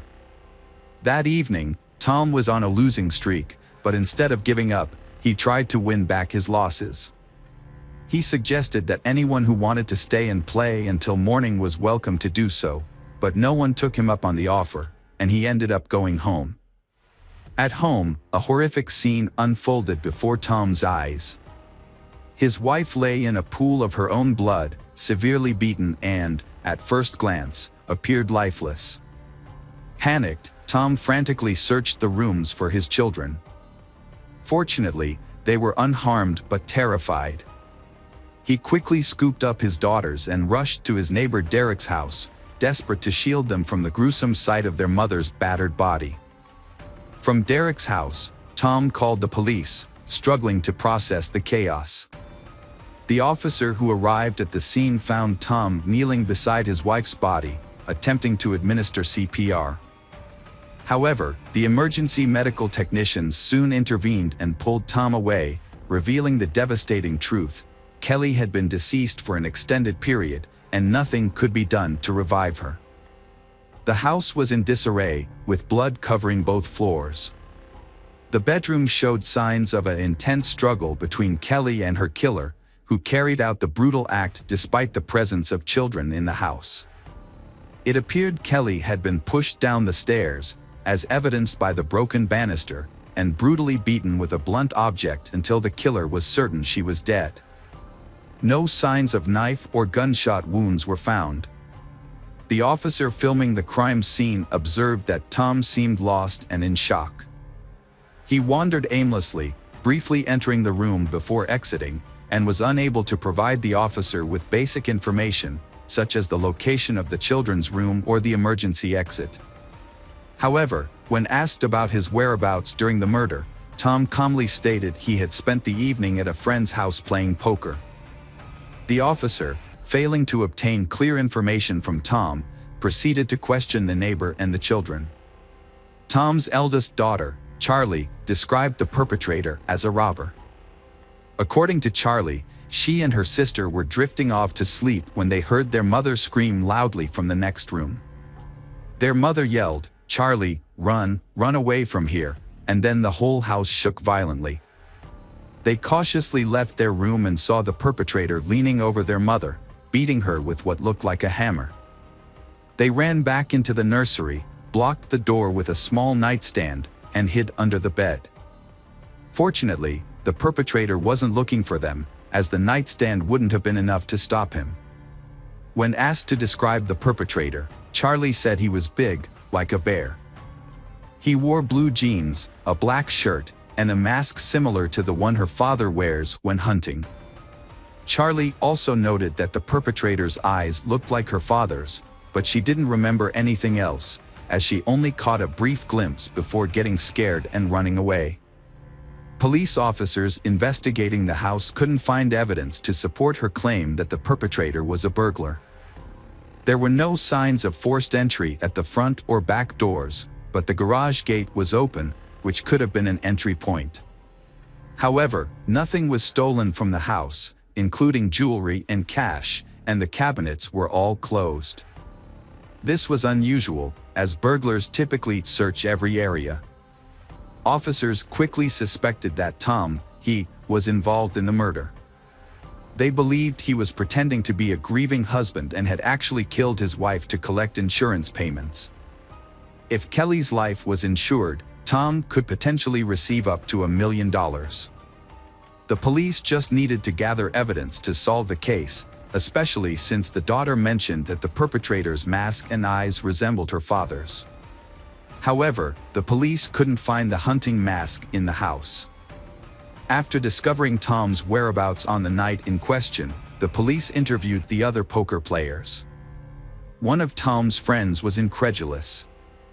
"You think Tom is the killer? That's unbelievable. His wife was just murdered, and instead of finding the real culprit, you're focusing on him."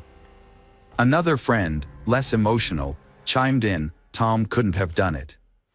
He worked 2 jobs non-stop because he loved Kelly and their kids. It's just not possible. Besides, he was with us the entire night, playing poker. Even when everyone else was tired, he wanted to keep playing." Laura, an acquaintance of Tom's, shared her concerns during a break in the game. She recalled that Tom had asked to borrow her phone, claiming he had left his in the car, which was only 10 meters away. Laura found this odd but lent him her phone anyway. Tom stepped outside to make the call, but when Laura checked her phone's call history later, there was no record of the call, suggesting that Tom had deleted it. Laura discussed this incident with her husband, who had been sitting next to Tom at the poker table. He noticed that Tom wasn't paying attention to the game, instead keeping his head down, focusing on something on the table. It turned out that Tom had his phone with him the whole time, which raised more questions. Why did Tom borrow Laura's phone if he had his own? Who was he trying to call, and why couldn't he use his own phone? After Laura's testimony, the police re-questioned Charlie, Tom's daughter, and she reiterated that the robber resembled her father. The next testimony came from the niece of Kelly. She explained that she hadn't told her Aunt Kelly about Tom's true nature because she didn't want to upset Kelly. Aunt Kelly adored Tom. The niece felt her truth wasn't needed, implying that it wouldn't change anything. The niece saw Tom as a person with 2 sides. On the surface, he appeared caring and attentive, often showering Aunt Kelly with attention and gifts, and even helping with childcare, which is more than many fathers do. However, his behavior at work revealed a completely different personality. Recognizing her niece's concerns about being young and alone, Aunt Kelly had set up a job for her with Tom the previous summer. During her employment, the niece handled tasks such as correspondence, registration, and managing documents. At first, her interactions with Tom were strictly professional, mainly because she didn't know him well before working for him. One day, Tom got drunk and came to the office, revealing to the niece that his family life was a facade. He confessed to loving his daughters, but not his wife, Aunt Kelly. He had been unfaithful, having multiple affairs during their marriage, and considered leaving her but stayed due to financial concerns. It was later also confirmed by female participants of a poker game that Tom was indeed unfaithful, having relationships with 2 women present at the game. Additionally, Kelly's 16-year-old niece shared information about Michael Beard, another employee of Tom's firm. Michael was doing repair work on houses after a fire, but there were frequent reports of items going missing from the houses where he worked. Tom initially doubted his customers when they accused Michael Beard of theft during fire restoration jobs. However, as the complaints continued, it became clear that Michael was indeed stealing from clients. Additionally, there were allegations of Michael showing up to work intoxicated. When Tom finally confronted Michael about his behavior, he was understandably upset and disappointed. Despite having every right to be angry, Tom took a surprisingly compassionate approach. Instead of simply firing Michael and cutting ties, Tom actively reached out to other companies and recommended Michael for a job. When none of those opportunities panned out, Tom took it a step further and offered Michael work around his own house, doing odd jobs like cutting the grass, watering plants, and making minor repairs. This decision showed that Tom was willing to give Michael a second chance, even if it meant finding alternative employment for his former employee. The detective brought Michael Beard in for questioning. Michael claimed he only stole because he and his family were in dire need of money. He expressed his gratitude towards Tom, his former employer, who had always defended him. Michael also praised Tom's wife, who had shown kindness by feeding him and giving his children old clothes. However, the investigation took a turn when Michael's wife, Holly, was interrogated. She revealed that Tom had offered Michael a job, which Michael had not mentioned earlier, and promised to pay him $10,000 for it. This new information raised suspicions about Michael's alibi. He was called back to the station and hooked up to a lie detector. The test results indicated that Michael was lying, and he eventually cracked under pressure and began to confess. The investigation was sparked by the death of Kelly, which had shaken Michael. He had even attended church to pray for her soul, showing that he was genuinely distraught by her passing. Despite initial doubts about his involvement, the police had released him after the first round of questioning. However, Holly's testimony changed everything.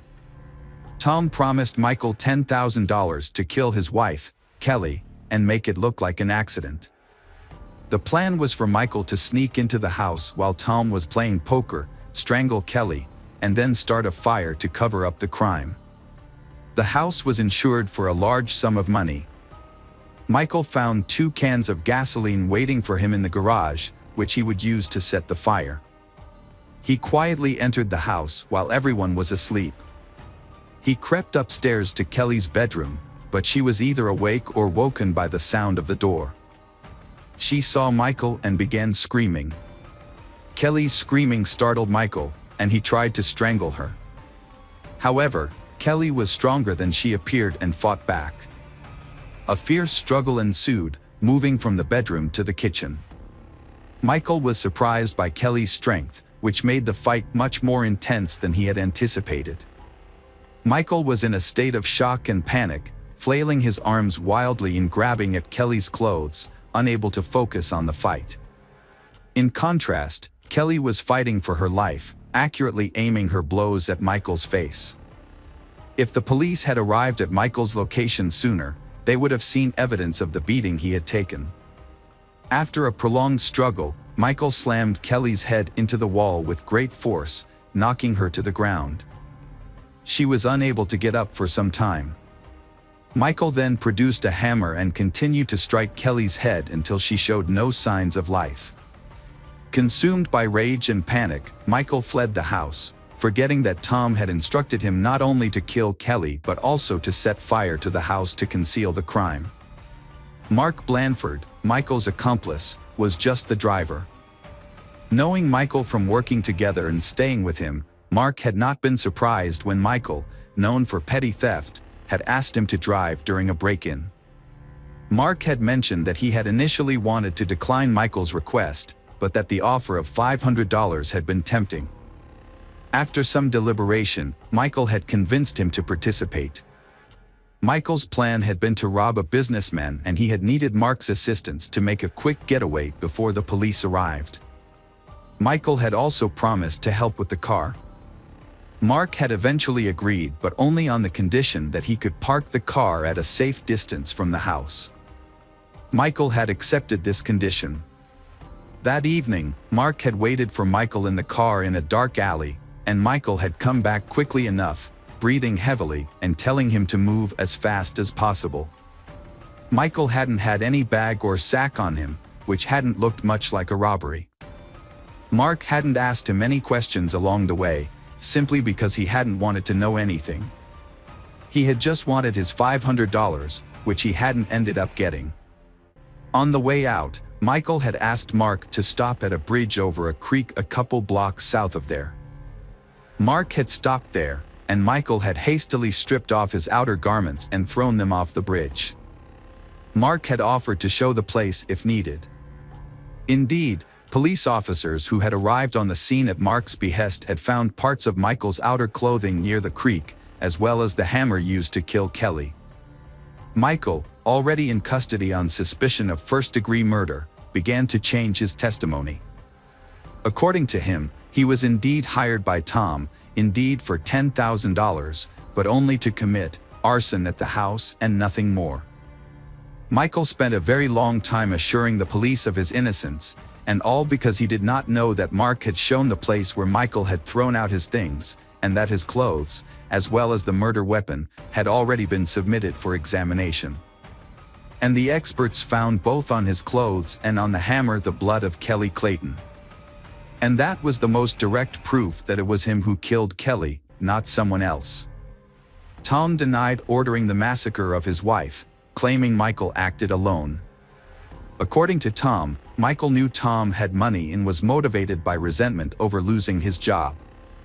Tom suggested Michael robbed his house, unaware Kelly was home, resulting in her death. However, Laura, a woman who played poker with Tom, revealed that Tom used her cell phone to make a call.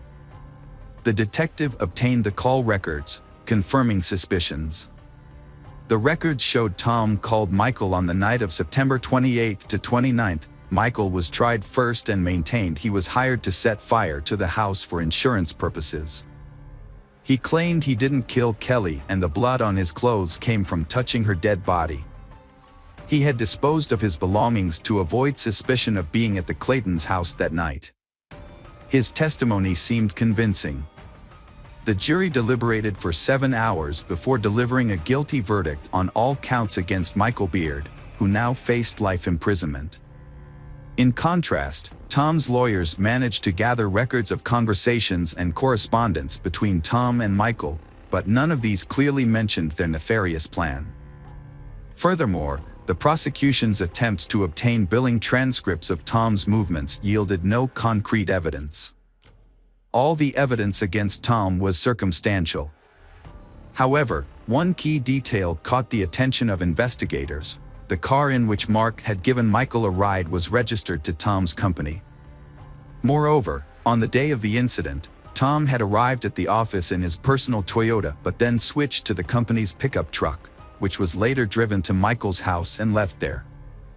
The truck was returned to the office the day after the tragedy. This suggested that Tom had, in fact, provided Michael with the car that he and Mark used to commit the crime. It was a crucial piece of evidence that the jury testified to during the trial. The 6-day trial concluded with the jury finding Tom guilty of hiring Michael to commit the heinous crime. Michael subsequently appealed, using the testimony of young Charlie, who claimed that the eyes behind the mask belonged to her father. However, the court dismissed the appeal due to the matching description of the clothing found under the bridge. Consequently, Tom Clayton and Michael Beard were sentenced to life in prison. Mark received a 4-year prison sentence for manslaughter. The custody of Tom and Kelly's children was awarded to Kelly's sister, Kim. With time, Charlie has learned to cope with the tragedy. Although she occasionally remembers her mother, she refuses to discuss her father, whom she will never want to see again.